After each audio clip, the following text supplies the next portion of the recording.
आज की जो वीडियो शुरुआत हम लोग करने वाले हैं वो है आपके क्लास 12 का chapter number 2 principles of management. बेटा देखा जाए तो बोर्ड और एग्जाम के लिहाज से सबसे ज्यादा मोस्ट ऑफ दी जो क्वेश्चन जो पुटअप किए जाते हैं खास करके इसी चैप्टर से किए जाते हैं। अब सोचो बच्चों कि क्या ये जो प्रिंसिपल्स हम जो पढ़ रहे हैं, जो पढ़ने वाले हैं इन फ्यूचर में, क्या वो सारे के सारे प्रिंसिपल्स को क्या आधी रात में बस सोए होंगे, सपना बहुत बढ़िया मस्त वाला आया होगा और सुबह उठ के बस हमारे क्या बात है हमारे पास तो प्रिंसिपल्स आ गए, ऐसा तो नहीं होगा, है ना। तो प्रॉपर तरीके से उनको प्रैक्टिस की गई होगी, उनके ऊपर एक प्रॉपर तरीके से एक्सपेरिमेंट किया गया होगा। Practice makes man perfect. अब आप जितनी बार आप काम करते जाओगे, प्रैक्टिस करते जाओगे, उतना ज्यादा आपके अंदर परफेक्शन आएगी। एग्जांपल लो, एक क्रिकेटर है, बैट्समैन है, एक बॉलर आ रहा है और वो बैट्समैन को बॉलर बहुत ज्यादा परेशान करता था। उसकी बाउंस वाली बॉल पे या उसकी शॉर्ट बॉल पे ऑलरेडी क्या होता है, बंदा बार बार आउट हो जाता था। अब ये बंदा बार बार प्रैक्टिस कर ही नहीं रहा है, पर डायरेक्टली कोई मैच खेलने आ जा रहा है, तो उसको अपनी गलती पता लगी, अपने कुछ पास्ट एरर्स पता लगे कि यार पास्ट में मेरी ये गलतियां थी, इस वजह से मैं आगे नहीं बढ़ पा रहा था। तो प्रिंसिपल ऑफ मैनेजमेंट क्या करता है, आपके प्रैक्टिस एंड एक्सपेरिमेंटेशन के ऊपर फोकस करता है कि जितना ज्यादा आप प्रैक्टिस करोगे, जितना ज्यादा आप उस गाइडलाइन को फॉलो करोगे, इन फ्यूचर में आपका जो गोल होगा वो क्या होगा, बेस्ट हो जाएगा, बेटर हो जाएगा। निकल की तक नहीं जगे हो तो बच्चों अब जग जाओ, क्योंकि अब समय बहुत दूर नहीं है जब आप बैठेंगे पूरे क्लासेस के बीच में अकेले और आपको लगेगा आपके पास एक पेपर आएगी, कॉपी आएगी, बस तुरंत बस लिखना होगा, और जब पल्ले कुछ नहीं पड़ेगा तो सब कहानी खत्म हो जाएगी। इसलिए अब फटाफट पढ़ना, अब जगना शुरू कर लीजिए। जो सोया सो खोया, जो जागा सो पाया। अब जागोगे तो पाओगे, सोओगे तो हमेशा बस खोए रहोगे, है ना। तो इनका जितना भी सारा जो हम लोग प्रिंसिपल पढ़ते हैं उसको साइंटिफिक प्रिंसिपल्स ऑफ मैनेजमेंट के नाम से जानते हैं। तो scientific principles management developed by F W. Taylor. F W. Taylor means Frederick Winslow Taylor.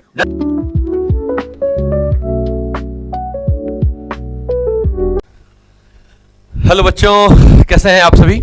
मैं सौरभ उपाध्याय आप सभी का हार्दिक स्वागत और अभिनंदन करता हूं आपके अपने चैनल कॉमेट हब पर। तो बच्चों आज की जो वीडियो शुरुआत हम लोग करने वाले हैं वो है आपके क्लास 12 का chapter number 2 principles of management. बेटा देखा जाए तो बोर्ड और एग्जाम के लिहाज से सबसे ज्यादा मोस्ट ऑफ दी जो क्वेश्चन जो पुटअप किए जाते हैं खास करके इसी चैप्टर से किए जाते हैं, क्योंकि प्रिंसिपल से रिलेटेड कुछ एमसीक्यूज आपको दे दिए जाएंगे, प्रिंसिपल से रिलेटेड कुछ एसेशन और रीजन वाले कुछ क्वेश्चंस हो जाएंगे, उसी प्रिंसिपल से रिलेटेड जो मैनेजमेंट होगा, हेनरी फ्यूल साहब हो गए या एफ.डब्ल्यू. टेलर साहब हो गए, उनसे रिलेटेड जो क्वेश्चन होंगे वो आपके लॉन्ग आंसर और शॉर्ट आंसर्स में भी पुटअप किए जाते हैं। तो ओवरऑल एक अच्छा खासा मार्किंग निकल के आ जाता है। तो आज की जो वीडियो बच्चों होने वाली है वो होने वाली है एक one shot video. One shot video कहने का मतलब ये हो गया कि सर हम लोग क्या करने वाले हैं कि बस 1 घंटे के अंदर या 1 घंटे से थोड़ा कम समय के अंदर में इसको प्रॉपर तरीके से पूरा रिवीजन कर लेंगे। अगर आपके पास समय की बहुत भारी मात्रा में कमी है तो आप इस वीडियो को देखिए, जो खाली आपके मात्र खाली 1 घंटे के अंदर क्या हो जाएगा, आपका प्रिंसिपल ऑफ मैनेजमेंट से रिलेटेड जितने भी सारे जो डाउट्स होंगे वो बेसिकली एक तरीके से खत्म हो जाने हैं। तो बच्चों बिना किसी बात को आगे बढ़ाते हुए बस तुरंत हम लोग आ जाते हैं अपने मेन टॉपिक पे। तो आज की जो वीडियो में शुरू करते हैं वो है क्लास 12 का chapter number 2 principles of management. तो आइए लेट्स बिगिन, शुरू करते हैं। तो बच्चों आइए सबसे पहले पॉइंट समझ लेते हैं क्या होता है। हमारे पास निकल के पहले आता है as a principles of management. अच्छा बच्चों, ये प्रिंसिपल्स ऑफ मैनेजमेंट क्या होता है समझो। प्रिंसिपल्स किसे कहते हैं, प्रिंसिपल कौन होता है। अब ये प्रिंसिपल सर वो नहीं है जो आप अपने स्कूलों में जाते हो और अपने स्कूल में अपने प्रिंसिपल को देखा होगा कि उनकी एक प्रिंसिपल ऑफिस होती है, वो प्रिंसिपल आपके स्कूल के प्रिंसिपल हेड हैं। लेकिन ये जो प्रिंसिपल है वो आपको काम करने के बारे में बताता है as a example for the general guidelines for the managers to perform duty in organisation.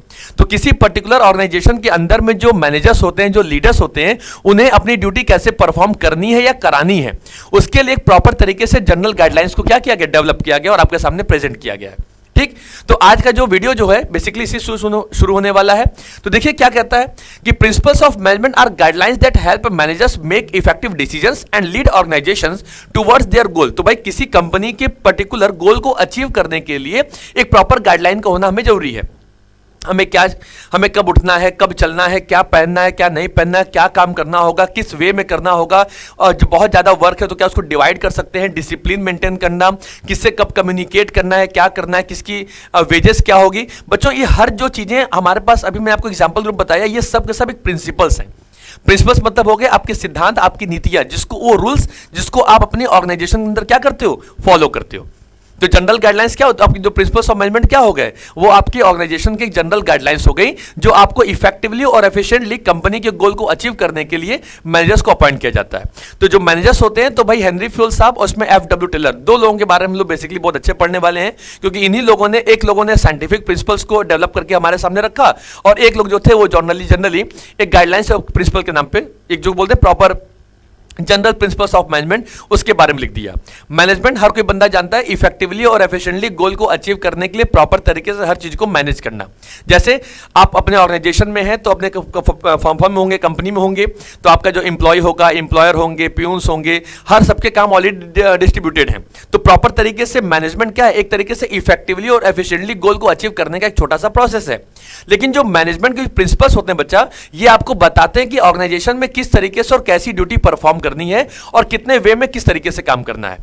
आपके स्कूल के जो प्रिंसिपल साहब होते हैं उन्होंने क्या किया हुआ है कि टीचर्स को अपने वर्क डिवाइड कर दिया, जो पियून होंगे उनको वर्क डिवाइड कर दिया, एचओडीज होंगे उनको वर्क डिवाइड कर दिया गया, अथॉरिटी मेंटेन की गई है, डिसिप्लिन मेंटेन किया गया है, वर्क डिवाइडेड है according to their skill knowledge, है ना। उसके बाद फिर किसको क्या सैलरी पेमेंट करनी होगी, सबको एक यूनिटी में काम करना होगा। ये सारी चीजें जो एक स्कूल में प्रॉपर वे में अरेंज किया जा रहा है, that's called a principles of management. वो क्या हो गया, वो प्रॉपर वहां पे मैनेजमेंट का प्रिंसिपल फॉलो कर रहा है। बिना प्रिंसिपल के सर कभी भी कोई मैनेजमेंट आपका इफेक्टिवली और एफिशिएंटली अचीव होने वाला नहीं है। तो आइए बच्चों, अब आगे देखिए क्या लिखा हुआ है। तो भाई देखिए, प्रिंसिपल ऑफ मैनेजमेंट एक गाइडलाइंस होती है बच्चों, किसके लिए, मैनेजर्स के लिए, जो एक इफेक्टिव डिसीजंस लेते हैं और अपने ऑर्गेनाइजेशन के गोल को इफेक्टिवली एंड एफिशिएंटली अचीव करने की बात करते हैं। इसमें कुछ बच्चे फ्रेमवर्क्स होते हैं, जैसे प्लानिंग करना, ऑर्गेनाइजिंग करना, डायरेक्टिंग करना, कंट्रोलिंग करना, रिसोर्सेज को प्रॉपर तरीके से, सारे रिसोर्सेज को प्रॉपर तरीके से यूटिलाइज करना, यूज करना, और अचीविंग करना डिजायर्ड आउटकम्स जो निकल कंपनी के पास आएंगे। बच्चों ये कोई जो रूल्स होते हैं कोई रिजिड रूल्स नहीं होते। रिजिड मतलब बहुत ज्यादा कठोर टाइप के या बहुत ज्यादा कॉम्प्लिकेटेड नहीं होते, मतलब इनको इजिली तरीके से कंपनी के अंदर फॉलो किया जा सकता है, जो कंपनी के लिए फेवरेबल भी होगा और कंपनी के लिए वो फ्रूटफुल भी होता है। बट रैदर फ्लेक्सिबल गाइडलाइंस, हाँ गाइडलाइंस आपके पास जो मिलेंगी आप उसके अंदर कुछ चेंजेस ला सकते हो। चेंजेस मतलब क्या होता है बच्चा, कि अब आपकी जैसी जैसी सिचुएशन होगी, जैसे जैसे आपके इन्वायरमेंट होंगे, उसके हिसाब से आप अपने उन प्रिंसिपल्स को फॉलो करिए। अब हेनरी फ्यूल साहब ने 14 प्रिंसिपल्स आपके सामने डेवलप करके दिया हुआ है, तो क्या सर 14 को 14 डेवलप करेंगे? भाई जिस प्रिंसिपल की आपको एक्चुअली में रिक्वायरमेंट है उनमें से किसी एक को उठाइए और अपने कंपनी में काम करने में लग जाइए, तब कंपनी गोल अचीव होगा। ठीक है, चलिए आगे आते हैं बच्चों। अगला पॉइंट कहता है कि nature and significance of management क्या है बच्चों, प्रिंसिपल्स का समझिएगा। इसमें कुछ पॉइंट लिखा हुआ है, यूनिवर्सल एप्लीकेबिलिटी, फ्लेक्सिबिलिटी है, गाइडलाइंस है, बिहेवियरल है, कॉज एंड इफेक्ट रिलेशनशिप है, फॉर्मेशन है एंड डिपेंड ऑन सिचुएशंस पे है। तो देखिए पहला पॉइंट निकल क्या आता है, यूनिवर्सल एप्लीकेबिलिटी। अब बच्चों ये यूनिवर्सल एप्लीकेबिलिटी क्या होती है कि जो प्रिंसिपल्स ऑफ मैनेजमेंट ऐसा नहीं कि बस कुल इंडिया में, और इसका मतलब केवल ये भी ऐसा चीज नहीं कि बस केवल एक लार्ज स्केल ऑर्गेनाइजेशन के अंदर ही इसको फॉलो किया जाता है, चाहे वो आपकी एनजीओ हो, प्राइवेट स्कूल्स हो, पब्लिक स्कूल हो, कंपनी हो, घर हो, दुकान हो, एवरीवेयर हर जगह पे प्रॉपर प्रिंसिपल्स को फॉलो किया जाता है। कंपनी में बहुत सारे इंप्लॉयज हैं सर, हमारे पास काम भी बहुत ज्यादा है, तो वो काम सामने वाले बंदे के स्किल, नॉलेज और उनकी अवेलेबिलिटी के हिसाब से डिस्ट्रीब्यूट कर दिया जाए। तो ये क्या है तरीके से, पहला पॉइंट बताता है सर कि प्रिंसिपल, इसको बोलते हैं परवेसिव, तो are applicable to various organisation, चाहे वो हमारी लार्ज कंपनी हो, स्मॉल कंपनी हो, प्रॉफिट मेकिंग कंपनी हो, नॉन प्रॉफिट मेकिंग कंपनी हो। ठीक है, स्मॉल स्टार्टअप्स होंगे चाहे बड़ी बड़ी कंपनियां होंगी, हर जगह पे आपको बच्चों एज अ प्रिंसिपल्स को फॉलो करना है और प्रिंसिपल्स को अपने कंपनी में इंप्लीमेंट भी करना है। और ये vary based on factors like इसमें industries, size and operational scale of the organization, हमारी ऑर्गेनाइजेशन कितनी बड़ी है, कितनी छोटी है, उसके हिसाब से अपने प्रिंसिपल्स को आप फ्लेक्सिबिलिटी कर सकते हो। इसे सेकंड पॉइंट लिखा भी हुआ है, फ्लेक्सिबिलिटी। फ्लेक्सिबिलिटी मतलब हो गया बच्चा कि कोई रिजिड नेचर का नहीं कि आपको फॉलो करना ही करना है, आप इस गाइडलाइंस में कुछ ना कुछ फ्लेक्सिबिलिटी ला सकते हो। जैसे अभी आपको सिचुएशन, अब सोचो आज की डेट में जो कंज्यूमर्स हैं वो वेट कर रहे हैं ऑनलाइन मार्केटिंग का, क्योंकि कंज्यूमर आपको कहां सर्च कर रहे हैं, ऑनलाइन पे, और आप ऑलरेडी मार्केट में क्या करो, आप ऑफलाइन मार्केट लेके बैठे हुए, तो क्या आपका जो बिजनेस होगा क्या वो डेवलप कर पाएगा, अपने गोल अचीव कर पाएगा? नहीं कर पाएगा। तो हमें प्रिंसिपल में थोड़े से चेंजेस लाने पड़ेंगे और अपने ऑफलाइन बिजनेस को ऑनलाइन बिजनेस में क्या करना पड़ेगा, शिफ्ट करना पड़ेगा। तो प्रिंसिपल तो सारे चीज फॉलो होंगे, बस उसमें थोड़े से फ्लेक्सिबिलिटी है कि जैसी जैसी हमारी नीड होगी, हमारी वांट होगी, हमारी रिक्वायरमेंट होगी, उस तरीके से हमारे प्रिंसिपल्स को क्या कर लेंगे, हम लोग फॉलो कर लेंगे। Is it clear? चलिए बच्चों आगे बढ़ जाते हैं। तीसरा पॉइंट क्या करता है, प्रिंसिपल्स ऑफ मैनेजमेंट की जो गाइडलाइंस बच्चों वो क्या है, जनरल गाइडलाइंस है। जनरल गाइडलाइंस मतलब होता है कि जिसे किसी कंपनी में काम करने वाले लोगों को एक इंफॉर्मेशन दिया जाता है ना, एक स्टेटमेंट दिया जाता है भाई कि तुम्हें ये रूल्स फॉलो करना है, तुम्हें ये काम करना होगा। तो एज अ जनरल गाइडलाइंस किसके लिए, एज अ मैनेजर्स के लिए। ये ड्यूटी एम्प्लॉयज के लिए नहीं बताई गई, किसके लिए बताई गई, क्योंकि प्रिंसिपल्स को इंप्लीमेंट कराने की जो रिस्पॉन्सिबिलिटी होती है वो कौन लेता है, वो हमारे कंपनी का जो भी लीडर है, हमारे जो कंपनी का मैनेजर होगा वो लेता है। बच्चों कहते हैं ना कि लीडर वो होता है जो रास्ता तो जानता है, उस रास्ते पे चलता भी है, लेकिन अच्छा लीडर वही है कि जो उस रास्ते को जाने भी, उस रास्ते पे चले भी और दूसरों को भी वही रास्ता दिखाए। ये होती है एक अच्छे खासे लीडरशिप की पहचान, एक अच्छे आप मैनेजर की पहचान होती है। तो प्रिंसिपल भी बस क्या करता है कि प्रिंसिपल वो अच्छे से जानता है कि भाई हाँ मैं इस प्रिंसिपल को जानता हूं, इस प्रिंसिपल को मैं फॉलो करूंगा, और जिस तरीके से मैं इस प्रिंसिपल को फॉलो करूंगा तो मैं अपने इंप्लॉयज को या अपने कंपनी में काम करने वाले वर्कर्स को भी मैं क्या करूंगा, मोटिवेट करूंगा, इन्फॉर्मेशन प्रोवाइड करूंगा भैया कि तुम भी इस प्रिंसिपल्स को फॉलो करके चलते रहो, है ना। तो हमारे लिए क्या है, प्रिंसिपल एक तरीके से जनरल गाइडलाइंस, हमारे लिए मतलब एज अ कंपनी के मैनेजर के लिए, ठीक है। अगला पॉइंट क्या करता है, मेनली बिहेवियरल है। अब बच्चों देखिए मेनली बिहेवियरल क्या होता है, देखो दिस प्रिंसिपल्स जो प्राइमरी होते हैं वो फोकस करते हैं influencing human behaviour within the organization to achieve organizational goal. तो किसी कंपनी के ऑर्गेनाइजेशन गोल को अचीव करने के लिए प्रॉपर तरीके से ये मेनली बिहेवियर है, मतलब आपको अपने कंपनी के अंदर ह्यूमन रिसोर्सेज और जो मेटेरियल रिसोर्सेज है उसको भी प्रॉपर तरीके से डेवलप करना होगा, उनके बीच में भी एक अच्छी खासी रिलेशनशिप को स्टैब्लिश करनी पड़ेगी। देखो लिखा है ना, ये हेल्प करता है किसके लिए, understanding the relationship between the human and metal resources. किसके बीच में, अंडरस्टैंड कराना उन रिलेशनशिप को स्टैब्लिश करता है जो ह्यूमन और मेटल रिसोर्सेज के हिसाब से काम करता है, एंड गाइडिंग करेगा कि एम्प्लॉय क्या करे उस कॉमन ऑब्जेक्टिव को अचीव करने के लिए मेटेरियल रिसोर्सेज और ह्यूमन रिसोर्सेज के बीच में अच्छी खासी एक स्टेबिलिटी बन जाए। एम्प्लॉय और एम्प्लॉयर के बीच में एक अच्छा खासा क्या हो, एक तरीके से फ्रूटफुल रिलेशनशिप को स्टैब्लिश किया जाए, क्योंकि प्रिंसिपल्स मशीनों पे फॉलो नहीं की जाएगी, प्रिंसिपल जब भी फॉलो की जाएगी बच्चों एज अ ह्यूमन और एज अ मेनली बिहेवियर पे फोकस किया जाएगा, है ना। चलो आगे बढ़ जाते हैं भाई। अगला पॉइंट क्या कहता है, सर कहता है कॉज एंड इफेक्ट रिलेशनशिप। देखो कॉज मतलब होता है कारण और इफेक्ट मतलब होता है उसका परिणाम, एज उसका रिजल्ट, है ना। अब सोचो कि क्या क्या करने से, अगर आप कंपनी के मैनेजर होगे और आपको लग रहा है कि आपके कंपनी में प्रोडक्टिविटी बहुत अच्छी नहीं हो पा रही है, बहुत ज्यादा डेवलपमेंट नहीं हो पा रहा है, तो आप क्या करोगे, क्या करोगे, आप यही करोगे ना कि अपने कंपनी के जितने अनस्किल्ड वर्कर्स होंगे उनके ऊपर एक ऑटोक्रेटिक सिस्टम चलाएंगे, या तो उनको प्रॉपर तरीके से ऑटोक्रेटिक मतलब एक लीडरशिप स्टाइल होती है बच्चों, आप पढ़ेंगे जब कभी इसको फ्यूचर में, मैं आपको बताऊंगा भी, बहुत सारी वीडियोस अभी आने वाली है वन शॉट में, तो उसमें भी मैं आपको बताऊंगा। ऑटोक्रेटिक उन पर ज्यादा लागू किया जाए, इसमें बस मैनेजर की चलती है, एम्प्लॉय से कुछ पूछा नहीं जाता, एम्प्लॉय को बस खाली अपने मैनेजर के बताए गए डायरेक्शन को फॉलो करना होता है, उनके ऊपर ही काम करना होता है। तो यहां पे कंपनी क्या कहती है कि sir cause and effect relationship क्या होती है, तो प्रिंसिपल्स ऑफ मैनेजमेंट ऐसी जगह फॉलो करता है कि अगर हम सोचो कि अपने अनएम्प्लॉयमेंट मतलब जो एम्प्लॉय हमारे पास हैं जिनके पास नॉलेज नहीं है, स्किल नहीं है, तो उनकी नॉलेज और स्किल को इंप्रूवमेंट करने के लिए हम उनको ट्रेनिंग सेंटर भेजेंगे, और जब ट्रेनिंग सेंटर भेजेंगे तो उनके पास क्या होगी, अवेलेबिलिटी आएगी, किस चीज की आएगी, नॉलेज होगा, स्किल्ड होगा, और उसका प्रॉफिट किसको मिलेगा, हमारी पर्टिकुलर ऑर्गेनाइजेशन को मिलेगा। वो क्या हो गया, कॉज एंड इफेक्ट रिलेशनशिप हो जाएगी। तो एक स्पेसिफिक सिचुएशन के हिसाब से हम क्या करें जिससे हमारा रिजल्ट बेटर होकर के आए, है ना। हम अगर बढ़िया सीखेंगे, सपोज दैट मेरा कारण क्या होगा एग्जांपल के लिए कि भाई ठीक है मुझे कोई ड्यूटी परफॉर्म करनी, तो भाई ड्यूटी परफॉर्म करने के लिए मेरा नॉलेजेबल होना, स्किल होना मैंडेटरी है ना, तभी तो मेरा जो रिजल्ट होगा क्या होगा, वो इफेक्टिव आएगा, वो एक एफिशिएंट निकल करके आएगा, जो कंपनी के गोल को अचीव करने में क्या होगा, बहुत बड़ी हेल्प करेगा। तो कॉज एंड इफेक्ट रिलेशनशिप को भी प्रॉपर तरीके से फॉलो करना, पढ़ लीजिए, लिखा हुआ है जैसे। अच्छा क्या होगा कि भाई अब एम्प्लॉयज को कहा जाता है कि जब फेयर रेम्यूनरेशन दिया जाए, फेयर वेजेस दिया जाए, पैसा दिया जाए, तो भाई ये किस पे डिपेंड कर, फेयर मतलब क्या होता है, तो भाई जो भी फेयर होगा हर कंपनी का अलग अलग फेयर होगा। एग्जांपल आपने सुना कि सर किसी कंपनी अपने एम्प्लॉयज को 50,000 सैलरी देती है और एक कंपनी 25,000 देती है, तो सोचो भाई जो 50,000 वाली कंपनी होगी हो सकता है वो लार्ज स्केल पे काम कर रही हो, और 25,000 पेमेंट करने वाली एम्प्लॉयज को जो सैलरी पेमेंट है हो सकता है वो कंपनी स्मॉल स्केल पे काम कर रही हो। तो जो भी फेयर रेम्यूनरेशन होना या फेयर रिवॉर्ड होना होता है वो डिपेंड करता है at the size and scale of the company, वो कंपनी की साइज एंड स्केल के ऊपर फोकस करता है। क्लियर है, आगे बढ़ते हैं। अगला क्या करता है, formed by practice and experimentations. आप सोचो बच्चों कि क्या ये जो प्रिंसिपल्स हम जो पढ़ रहे हैं, जो पढ़ने वाले हैं अभी इन फ्यूचर में, क्या वो सारे के सारे प्रिंसिपल्स को क्या आधी रात में बस सोए होंगे, सपना बहुत बढ़िया मस्त वाला आया होगा और सुबह उठ गए होंगे बस हमारे अरे क्या बात है हमारे पास तो प्रिंसिपल्स आ गए, ऐसा तो हुआ नहीं होगा, है ना। तो प्रॉपर तरीके से उनको प्रैक्टिस की गई होगी, उनके ऊपर एक प्रॉपर तरीके से एक्सपेरिमेंट किया गया होगा, है ना। तो प्रॉपर क्या होना, प्रैक्टिस होना। तो कई बार काम करते करते करते करते होता है ना कि प्रैक्टिस मेक्स मैन परफेक्ट। अब आप जितनी बार आप काम करते जाओगे, प्रैक्टिस करते जाओगे, उतना ज्यादा आपके अंदर परफेक्शन आएगी। एग्जाम्पल लो, एक क्रिकेटर है, बैट्समैन है, एक बॉलर आ रहा है और वो बैट्समैन को बॉलर बहुत ज़्यादा परेशान करता था, उसकी बाउंस वाली बॉल पे या उसकी शॉर्ट बॉल पे ऑलरेडी क्या होता है बंदा बार बार आउट हो जाता था। अब ये बंदा बार बार प्रैक्टिस कर ही नहीं रहा है, बस डायरेक्टली कोई मैच खेलने आ जा रहा है, तो उसको अपनी गलती पता लगी, अपने कुछ पास्ट एरर्स पता लगे कि यार पास्ट में मेरी ये गलतियां थी, इस वजह से मैं आगे नहीं बढ़ पा रहा था। तो प्रिंसिपल ऑफ मैनेजमेंट क्या करता है, आपके प्रैक्टिस एंड एक्सपेरिमेंटेशंस के ऊपर फोकस करता है कि जितना ज्यादा आप प्रैक्टिस करोगे, जितना ज्यादा आप उस गाइडलाइन को फॉलो करोगे, इन फ्यूचर में आपका जो गोल होगा वो क्या होगा, बेस्ट हो जाएगा, बेटर हो जाएगा। निकल के बात आ रही है। तो accumulated knowledge, wisdom from managers experiences and systematically experimentation. तो प्रॉपर तरीके से बच्चों उसको एक्सपेरिमेंट किया गया, तब जाकर के प्रिंसिपल ऑफ मैनेजमेंट हम लोग के बीच में जम खड़ा हुआ है ना। आगे लास्ट पॉइंट कहता है सर कॉन्टीजेंट। कॉन्टीजेंट मतलब कि प्रिंसिपल हर जगह एक जैसा ही फॉलो हो, ये डिपेंड नहीं करता, हर सिचुएशन का, हर एक वैल्यू का अलग अलग नीड, अलग अलग वांट के हिसाब से प्रिंसिपल्स को फॉलो किया जाता है कंपनी में।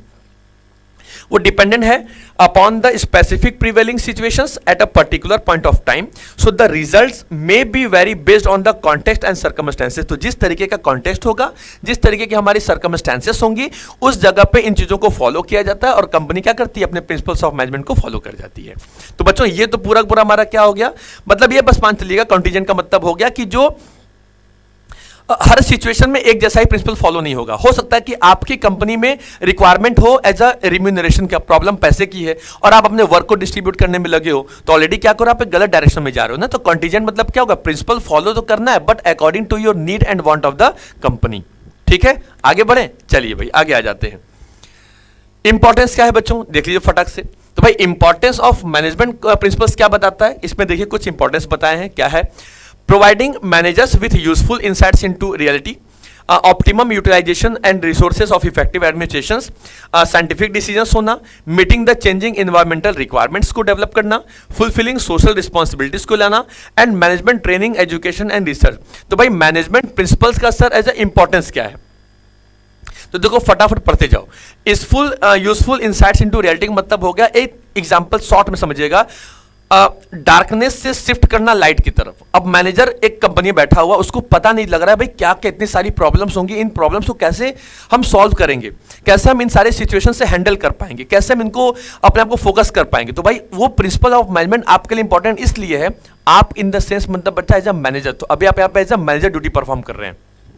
ठीक है, आप किसी कंपनी के बैठे हो, ऑर्गेनाइजेशन के अंदर आप एस्टेब्लिश करके बैठे हो और उसमें आपको पता क्या लग रहा है कि भाई जितनी सारी जो कंपनियां या जो ऑर्गेनाइजेशन हमारे पास काम कर रही हैं, मुझे समझ में नहीं आ रहा मुझे काम क्या करना है, बिल्कुल एकदम डार्कनेस हो गई है। तो ये जो जनरल गाइडलाइंस है आपको एक तरीके से लाइट फोकस करती है, मतलब अंधेरे से उजाले की तरफ ले जाने का सबसे बड़ा जो प्रिंसिपल है वो वही हमारा प्रिंसिपल्स ऑफ मैनेजमेंट है। आपको जहां कुछ समझ में ना आए, बस सीधे प्रिंसिपल ऑफ मैनेजमेंट की किताब खोलिए, पढ़िए, देखिए अच्छा भाई ये करना है, चलो भाई ठीक है ये काम करेंगे, काम हो जाएगा। हो सकता है ना कि आपकी कंपनी के बहुत सारे इंप्लॉय बार बार छोड़ के जा रहे हो सकता है कि आपकी कंपनी का डिसिप्लिन सिनेरियो अच्छा नहीं होगा या बहुत ज्यादा रिजिड नेचर का होगा, हो सकता है आपकी कंपनी में unit and command and unity of direction का जो प्रॉब्लम होगी वो भी हो सकती है ना। आपकी कंपनी में सर वो सब लोग बस आई पे ज्यादा फोकस करता है, वी पे कोई फोकस ही नहीं करता, तो बहुत सारे अलग अलग साइकोलॉजिकल फेनोमेनन टाइप के लोग रहते हैं। तो आपकी कंपनी का डिमेरिट और जो मेरिट होगा वो डिपेंड करता है आपके प्रिंसिपल्स ऑफ मैनेजमेंट के ऊपर ही। ठीक है, अब देखो क्या कहता है कि मैनेजमेंट प्रिंसिपल्स ऑफर करता है मैनेजर्स को एक स्ट्रक्चर्ड अप्रोच के संग में, जो एक अंडरस्टैंडिंग करेगा ऑर्गेनाइजेशनल डायनेमिक्स के बारे में, बिहेवियर के बारे में, और आपको अपने पास्ट एक्सपीरियंस से सीखने को मिलेगा। भाई हमने पास्ट में गलतियां क्या की हैं, उन गलतियों को भाई न दोहराया जाए, अच्छे तरीके से प्रिंसिपल्स को फॉलो किया जाए और फ्यूचर में अपने कंपनी के गोल को इफेक्टिवली और एफिशिएंटली क्या कर लिया जाए, अचीव कर लिया जाए। ठीक है, सेकेंड पॉइंट बताता है बच्चों, इनेबल ऑप्टिमम रिसोर्सेस यूटिलाइजेशन या enable optimum utilisation of resources. आप दोनों जिस तरीके से पढ़ना चाहो पढ़ सकते हो। तो by understanding and applying management principles, organizations can optimize the use of their resources, including physical, financial and human capital। तो सारे resources को प्रॉपर तरीके से कैसे यूटिलाइज करना है, कैसे उसे कंपनी के बिहाफ पे और कंपनी के गोल को अचीव करने के लिए फ्रूटफुल बनाना होगा। तो ये सारी चीजें बच्चों किस पे डिपेंड करती हैं, तो ये डिपेंड करता है हमारे प्रिंसिपल्स ऑफ मैनेजमेंट पे ही, क्योंकि प्रिंसिपल्स ही हमको बताएगा कि कौन कौन से रिसोर्सेज को कितने कितने क्वांटिटी में, कितने कितने क्वालिटी में फोकस करना है। अभी तक नहीं जगे हो तो बच्चों अब जग जाओ, क्योंकि अब समय बहुत दूर नहीं है जब आप बैठेंगे पूरे क्लासेस के बीच में अकेले और आपको लगेगा आपके पास एक पेपर आएगी, एक कॉपी आएगी, बस तुरंत बस लिखना होगा, और जब पल्ले कुछ नहीं पड़ेगा तो सब कहानी खत्म हो जाएगी। इसलिए अब फटाफट पढ़ना, अब जगना शुरू कर लीजिए। जो सोया सो खोया, जो जागा सो पाया। अब जागोगे तो पाओगे, सोओगे तो हमेशा बस खोए रहोगे, है ना, सब कुछ खो दोगे। इसलिए एग्जाम्पल है कि भैया फटाफट फटाफट पढ़ा जाए। अब हम लोग हर एक चैप्टर की छोटी छोटी फटाक से वन शॉट वीडियो ला रहे हैं।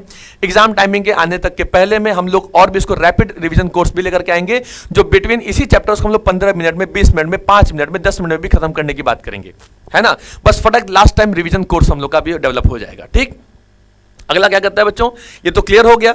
तो आपको अपने सारे रिसोर्सेज को प्रॉपर तरीके से क्या करना है, यूटिलाइज करना है, समझना है, जानना है। अगला पॉइंट क्या कहता है बच्चों, ओ भाई चलो थर्ड नंबर पॉइंट, वो कहता है सर कि एज अ फैसिलिटेट करना, साइंटिफिक डिसीजन मेकिंग को फोकस करना। अच्छा, प्रिंसिपल्स होता है ना, बस प्रिंसिपल को फॉलो करने के लिए नहीं कहते। वो एग्जाम्पल में कहता है सर कि आपको डिसीजन बनाने के लिए भी आपको क्या करेगा, आपको फोकस करता है कि मतलब अगर आपको अपने कंपनी के गोल अचीव करने के लिए कोई डिसीजन बनाना हो, आपको अपने कंपनी के लिए कोई एक सिनेरियो फिक्स करना हो, ऑब्जेक्टिव डिसाइड करना हो, तो उसमें भी आपके प्रिंसिपल की सबसे बड़ी इंपॉर्टेंस निकल करके आती है। क्या होती है कि वो प्रॉपर तरीके से एनालाइज करता है आपके सारे सिचुएशंस को, आपके दिए गए कई सारे अल्टरनेटिव्स को इवैल्यूएट करेगा। इवैल्यूएट मतलब होता है बच्चों मूल्यांकन करना, सबको प्रॉपर तरीके से देखना कि किसमें पॉजिटिविटी ज्यादा है, किसमें निगेटिविटी ज्यादा है, and make informed choices based on facts and data. और तो क्या करना होगा आपको प्रॉपर तरीके से एक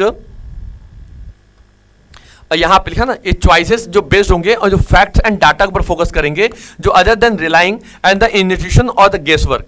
अब सोचिए, बस खाली आप सोचो कि हम जो गेस खाली कर रहे हैं या इंट्यूशन, बस दिमाग की सोच है कि ये चाहेंगे ऐसे तो ऐसे हो सकता है, तो प्रिंसिपल ऐसी जगह पे काम नहीं करेगा।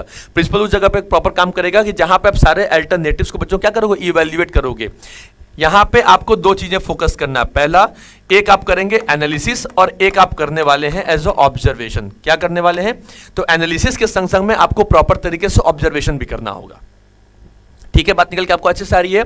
तो आपको ये फैसिलिटी प्रोवाइड करता है कि किस तरीके से हम साइंटिफिक डिसीजन को फोकस करें। मतलब यहां पे जो प्रिंसिपल्स होंगे वो आपके इंट्यूशंस और आपके गेस वर्क पे काम नहीं करेगा, अरे ये ऐसे कर लेंगे तो ये काम ऐसे हो सकता है, नहीं। एक्चुअली में वहां पे आपको साइंटिफिकली प्रिंसिपल को ही अप्रोच करना है, साइंटिफिकली चीजों को ही अप्रोच करना। मतलब अगर मुझे लग रहा है मेरी कंपनी में डिवीजन ऑफ वर्क करने से मेरी प्रॉब्लम सॉल्व हो सकती है, तो मुझे डिवीजन ऑफ वर्क को फॉलो करना पड़ेगा, क्योंकि वो साइंटिफिकली नेचर मुझे बता रहा है। अरे ठीक है, वो काम उसको थोड़ा 2 दिन एक्स्ट्रा दे दोगे, काम ज्यादा कर दोगे तो क्या कोई खराब थोड़ी ना हो जाएगा। हो सकता है कि आपकी कंपनी के लिए खराब हो सकता है, आपकी कंपनी को एक तरीके से निगेटिव वे में लेके जा सकता है। पॉसिबिलिटीज तो भाई किसी भी चीजों की हो सकती है। अगला है मीटिंग चेंजिंग इन्वायरमेंट रिक्वायरमेंट। तो जिस तरीके से आपका इन्वायरमेंट की रिक्वायरमेंट चेंज होगी बच्चों, उस तरीके से प्रिंसिपल्स भी क्या करेगा, अपने आप को वैसे ही फोकस करना शुरू कर देगा। एग्जाम्पल समझो, अब मैंने आपको बताया ना इन्वायरमेंट चेंजेस मतलब हो गया कि अब कस्टमर आपको ऑनलाइन सर्च कर रहा है, आप ऑफलाइन दुकान लगा के बैठे हो, अगरबत्ती दिखा रहे हो भगवान जी को, तो फिर वहां पे आपको सक्सेस नहीं मिलनी। तो जैसी इन्वायरमेंट होगी वैसे आपको काम भी करना पड़ेगा।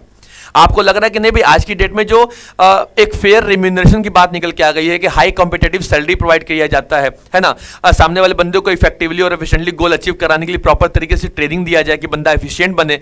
अब ये सारा काम हम नहीं कर रहे हैं, बस दिए गए बस कोई प्रिंसिपल्स को केवल फॉलो करते चले जा रहे हैं, तो ऐसे नहीं होगा। आपको सारे के सारे वर्क कंसीडर करने होंगे, but according to as a nature and scale of the organisation. तो जिस तरीके का आपका इन्वायरमेंट में चेंजेस आएंगे, उस तरीके से आप अपने सारे प्रिंसिपल्स को क्या करेंगे, फॉलो करना शुरू कर देंगे। ठीक है, चलिए आगे आते हैं बच्चों। अगला पॉइंट क्या करता है, फुलफिलिंग सोशल रिस्पॉन्सिबिलिटी। हाँ बच्चों याद रखिएगा, आपका जो प्रिंसिपल ऑफ मैनेजमेंट है ना, ये मैनेजर्स को बस केवल एक तरीके से ट्रेंड ही नहीं करता है, बल्कि ये आपको इस तरीके का लायक हिसाब बना देगा, आपको इस तरीके का कुछ मेरिट प्रोवाइड कर देगा कि आप कम से कम सोसाइटी के लिए भी कुछ ना कुछ बेटरमेंट करने के बारे में सोचें और कुछ ना कुछ सोसाइटी के बारे में अच्छा करने की सोचें। भाई अगर आपके पास अच्छी खासी प्रॉफिट आ जाती है, तो एक जो मैनेजर्स होता है ना, टू इनेबल जब होता है, तो वो इनेबल बस कुल अपनी प्रोडक्टिविटी और अपनी क्रिएटिविटी पे ज्यादा फोकस नहीं करता, क्योंकि प्रिंसिपल आपको स्किल तो करेगा, नॉलेजेबल तो देगा, प्रोफेशनल तो बनाएगा, एजुकेशनल भी बनाएगा, लेकिन आपको इस तरीके से भी बात बनाएगा कि आप सोसाइटी के लिए भी रिस्पॉन्सिबल हो सकिए। क्योंकि सोसाइटी को बिजनेसमैन से या सोसाइटी को बिजनेस फर्म से बहुत सारी उम्मीदें होती हैं। एक जब बिजनेस जब ग्रो कर रही होती है तो सोसाइटी का भी डेवलपमेंट होता है, आसपास के एनवायरमेंट से चेंजेस सब चीजें अपने आप आ जाती हैं। कहते हैं ना कि रंगत से ही गुण आवत है और रंगत से ही गुण जात है ना, मतलब एक तरीके से जो आप जिसके संग जैसा रहेंगे वैसा आपके संग आपका क्या होगा, वैसे आपकी संगति का आपको असर पड़ जाएगा। ठीक है, तो डिपेंड भी करता है, बुरे के संग रहेंगे तो बुरी संगति आ जाएगी, अच्छों के संग रहेंगे तो अच्छी संगति आ जाएगी, पढ़ने वालों के बीच में रहेंगे तो पढ़ाकू बनोगे, खेलने वालों के बीच में रहेंगे तो खिलाड़ी बनेंगे तो कुछ ना कुछ जरूर, लेकिन वो डिपेंड करता है कि आपका गोल क्या है, खिलाड़ी बनना है या पढ़ाकू बनना है, डिपेंड ऑन योर्स, है ना। तो involve as incorporating ethical and societal considerations into business operations and decision making alongside as a profit maximization। तो किसी भी कंपनी का जो सबसे बड़ा सिनेरियो क्या होता है कि प्रॉफिट को मैक्सिमाइज करना है और कुछ ऑब्लिगेशंस को एस्टेब्लिश करना है जो बियॉन्ड एज शेयर होल्डर्स के पास होंगे। अब शेयर होल्डर्स के पैसों को मैक्सिमाइज करिए, है ना। एम्प्लॉयज को क्या किया जाए, एज इनको एम्प्लॉयमेंट अपॉर्चुनिटी दे दी जाए, क्या दे दी जाए, ठीक है, एक तरीके से एम्प्लॉयमेंट अपॉर्चुनिटीज दे दिया जाए। उसके बाद बच्चों क्या होगा, अब कस्टमर से, तो कस्टमर को क्या चाहिए भाई, जो भी किसी गुड्स को परचेस करेंगे तो इन्हें प्रॉपर तरीके से चाहिए जस्ट सेटिस्फैक्शन, तो सेटिस्फैक्शन भी अवेलेबल कराना, ये भी जिम्मेदारी किसकी होती है, ऑर्गेनाइजेशन के एम्प्लॉयज की होगी। एम्प्लॉयर की होगी, ठीक है। कम्युनिटीज में ज्यादा फोकस करना एंड द इन्वायरमेंट, तो हर चीजों को प्रोटेक्ट भी करना। वैसे हम अब मेरी कोई फैक्ट्री, मेरी कोई इंडस्ट्री, तो उससे बहुत ज्यादा इन्वायरमेंट हमारा हार्म ना हो, बहुत ज्यादा डस्टिंग निकल के ना आ जाए, बहुत ज्यादा उसमें डंपिंग चीजें ना होने पाए, इस चीजों का भी हमें ध्यान रखना पड़ेगा। तो कम्युनिटी भी ध्यान रखेंगे, सोसाइटी भी ध्यान रखेंगे, इंप्लॉयज को भी ध्यान रखेंगे, और प्लस जो बैकवर्ड हिली एरियाज जो होते हैं जहां पे डेवलपमेंट नहीं जा पाती, तो हमारी रिस्पॉन्सिबिलिटी बनती है कि हम वहां जाकर अपने छोटे छोटे बिजनेस को सेटअप करें और वहां के लोगों को एम्प्लॉयमेंट अपॉर्चुनिटी भी दे दें। इससे क्या होगा, हमारा प्रॉफिट मेकिंग एक्टिविटी तो होगी, लेकिन सोसाइटी की जो रिस्पॉन्सिबिलिटी होगी वो भी क्या हो जाएगा, हमारा डेवलपमेंट हो जाएगा। क्लियर है भाई? चलिए, सपोर्ट करना मैनेजमेंट के ट्रेनिंग एंड एजुकेशन प्रोग्राम को, भाई बिल्कुल। Management principles as a form the foundation है मैनेजमेंट का, जो आपको एजुकेट भी करती है, ट्रेनिंग प्रोग्राम्स में देती है और हेल्प करती है आपको फ्यूचर लीडर बनाने के लिए, क्योंकि प्रिंसिपल से ही आपको एक प्रॉपर तरीके से ट्रेनिंग मिलती है, एजुकेशन मिलता है, रिसर्च आप कर पाते हो, है ना। आपके जो नेसेसरी जो स्किल्स की रिक्वायरमेंट होगी, नॉलेज की रिक्वायरमेंट होगी, और जिस तरीके से आप अपने किसी ऑर्गेनाइजेशन को मैनेज करने की बात करेंगे, ये सारे के सारी चीजें बच्चा कंसिडरेशन एक ही जगह पे निकल के आती है, उसका नाम क्या होता है, प्रिंसिपल्स ऑफ मैनेजमेंट। ठीक है, चलिए आगे बढ़ें। चलो बच्चों, अब आइए पढ़ लेते हैं। अभी तक हम लोग जिसके बारे में इतना बार बार पढ़ रहे थे, थोड़ा उनके बारे में पढ़ाई कर लिया जाए। इनके बारे में बच्चों कुछ ही जाना है, बहुत ज्यादा जरूरी है। इन आप जो ये चेहरा आपको दिखाई दे रहा है, ठीक है, तो ये जो चेहरा है, ये फिलहाल भाई साहब हमारे जो फ्रेडरिक विंस्लो टेलर साहब हैं, उनका जन्म स्थान का और इनकी फोटो ही दी हुई है। अब देखिए, उनका जो जन्म हुआ था वो 20 मार्च 1856 यूएसए में लिए थे भाई साहब जन्म। जिस समय वो यहाँ से निकले उसकी तारीख थी 21 मार्च 1915, मतलब अपने 20 मार्च को आए और 21 मार्च को निकल गए, बट कुछ टाइमिंग के बाद। इनको बच्चों याद रखिएगा, आपके वाइवा में और आपके एग्जामिनेशन में भी कभी कभी एमसीक्यू पूछा जाता है, who was the scientific principle management के फादर कौन है, ठीक है, या father of the scientific management कौन। आपको नाम याद होना चाहिए, फ्रेडरिक विंस्लो टेलर, जिनको हम लोग शॉर्ट फॉर्म में क्या कहते हैं, एज FW टेलर वाले भाई साहब के नाम से भी जानते हैं। ठीक है, इन्होंने ही हम लोग को एक साइंटिफिक प्रिंसिपल्स पे ही ज्यादा फोकस करने के बारे में बताए थे। अब थोड़ा पढ़ लीजिए इनके बाद क्या था। अर्ली लाइफ इनकी क्या थी बच्चा, कि एक बहुत बड़े अच्छे खासे एक अमेरिकन फैमिली, एक धनी परिवार से बिलोंग करते थे। इनका जो इनिशियली जो प्लान था स्टडी करना लॉ का, लेकिन ये शिफ्टेड हो गया अपने पुअर आईसाइट थोड़ा सा कमी की वजह से, वो नहीं कंटिन्यू कर पाए। फिर इन्होंने अपना एज अ करियर स्टार्ट किया, एज अ अप्रेंटाइज करना, एज अ मैकेनिकल वर्कशॉप के बीच में काम करना शुरू कर दिया इन्होंने। करियर पाथ क्या हुआ, सबसे पहले एक मिडवेल स्टील कंपनी को ज्वाइन करते हैं एज अ वर्कर के रूप में। बहुत ज्यादा काम करते गए, हार्डवर्क किया, बहुत ज्यादा इनिशिएटिव निकल के आए, तो भाई साहब वो अपने कंपनी के चीफ इंजीनियर बन गए। फिर ऑब्जर्व किया गया वर्कर, और इन्होंने उसी समय अपने वर्कर्स की इनएफिशिएंसी के बारे में भी जाना, तो उसके ऊपर क्या किया उन्होंने, रिसर्च करना, थीसिस लिखना शुरू कर दिया, काम करना शुरू कर दिया।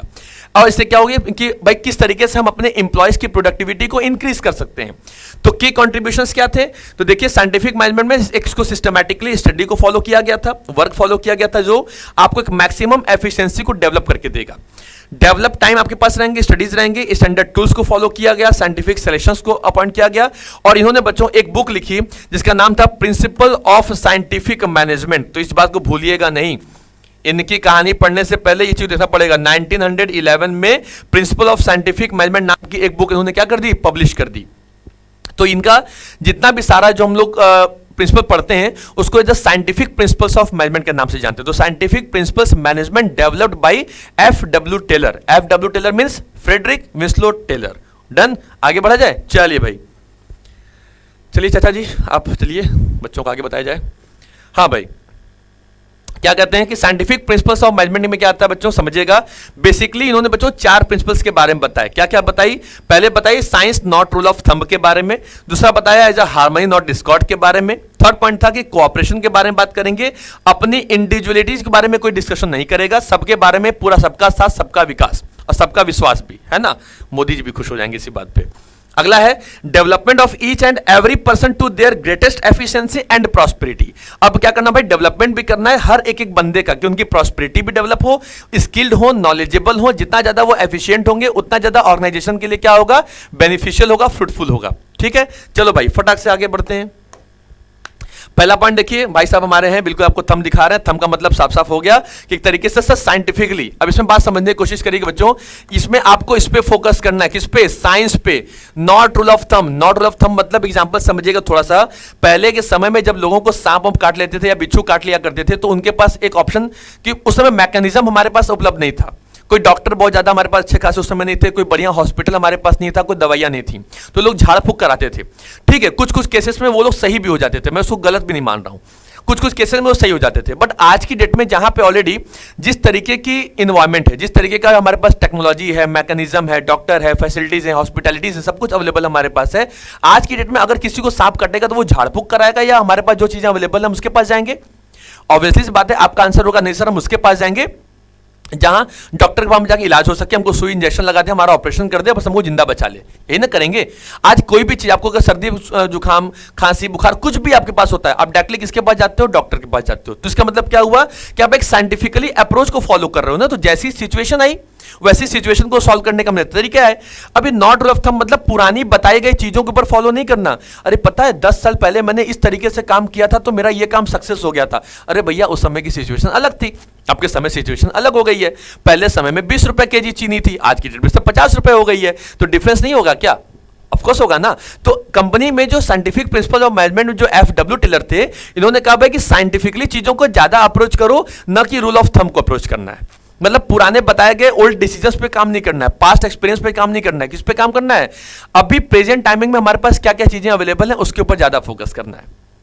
ठीक है, तो आपको अपने गेस वर्क, अपने इंट्यूशंस को ज्यादा फोकस नहीं करना कि हाँ मैंने ऐसे किया था तो ये चीजें हो जाएंगी। नहीं नहीं भैया, जो साइंटिफिकली अप्रोच आपकी कंपनी में रिक्वायरमेंट है उन प्रिंसिपल्स को फॉलो करना है। इसलिए पहला प्रिंसिपल बताया गया scientifically approach, not rule of thumb. Clear है बात बच्चों? चलिए देखिए, लिखा भी है कि एक manager might decide on the production target based on what has been done in the past without analysing the actual work involve. तो भाई पहले आप देख लीजिए पुराने समय में आपने क्या काम किया, वो आपके गोल अचीव हुए कि नहीं हुए, और उसमें आपने कौन कौन चीजों को अप्रोच किया था। क्या उन चीजों को अभी प्रेजेंट टाइमिंग में अप्रोच किया जा सकता है, उनको कंपनी में कंप्लीट किया जा सकता है, तो आप कर सकते हो। अदरवाइज आपको साइंटिफिकली चीजों को ही अप्रोच करना पड़ेगा।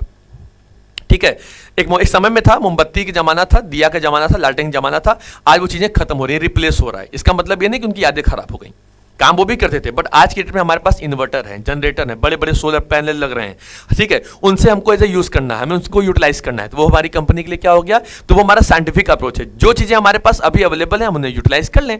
ठीक है, चलिए पहला पॉइंट क्लियर हो गया बच्चों, समझ लीजिएगा।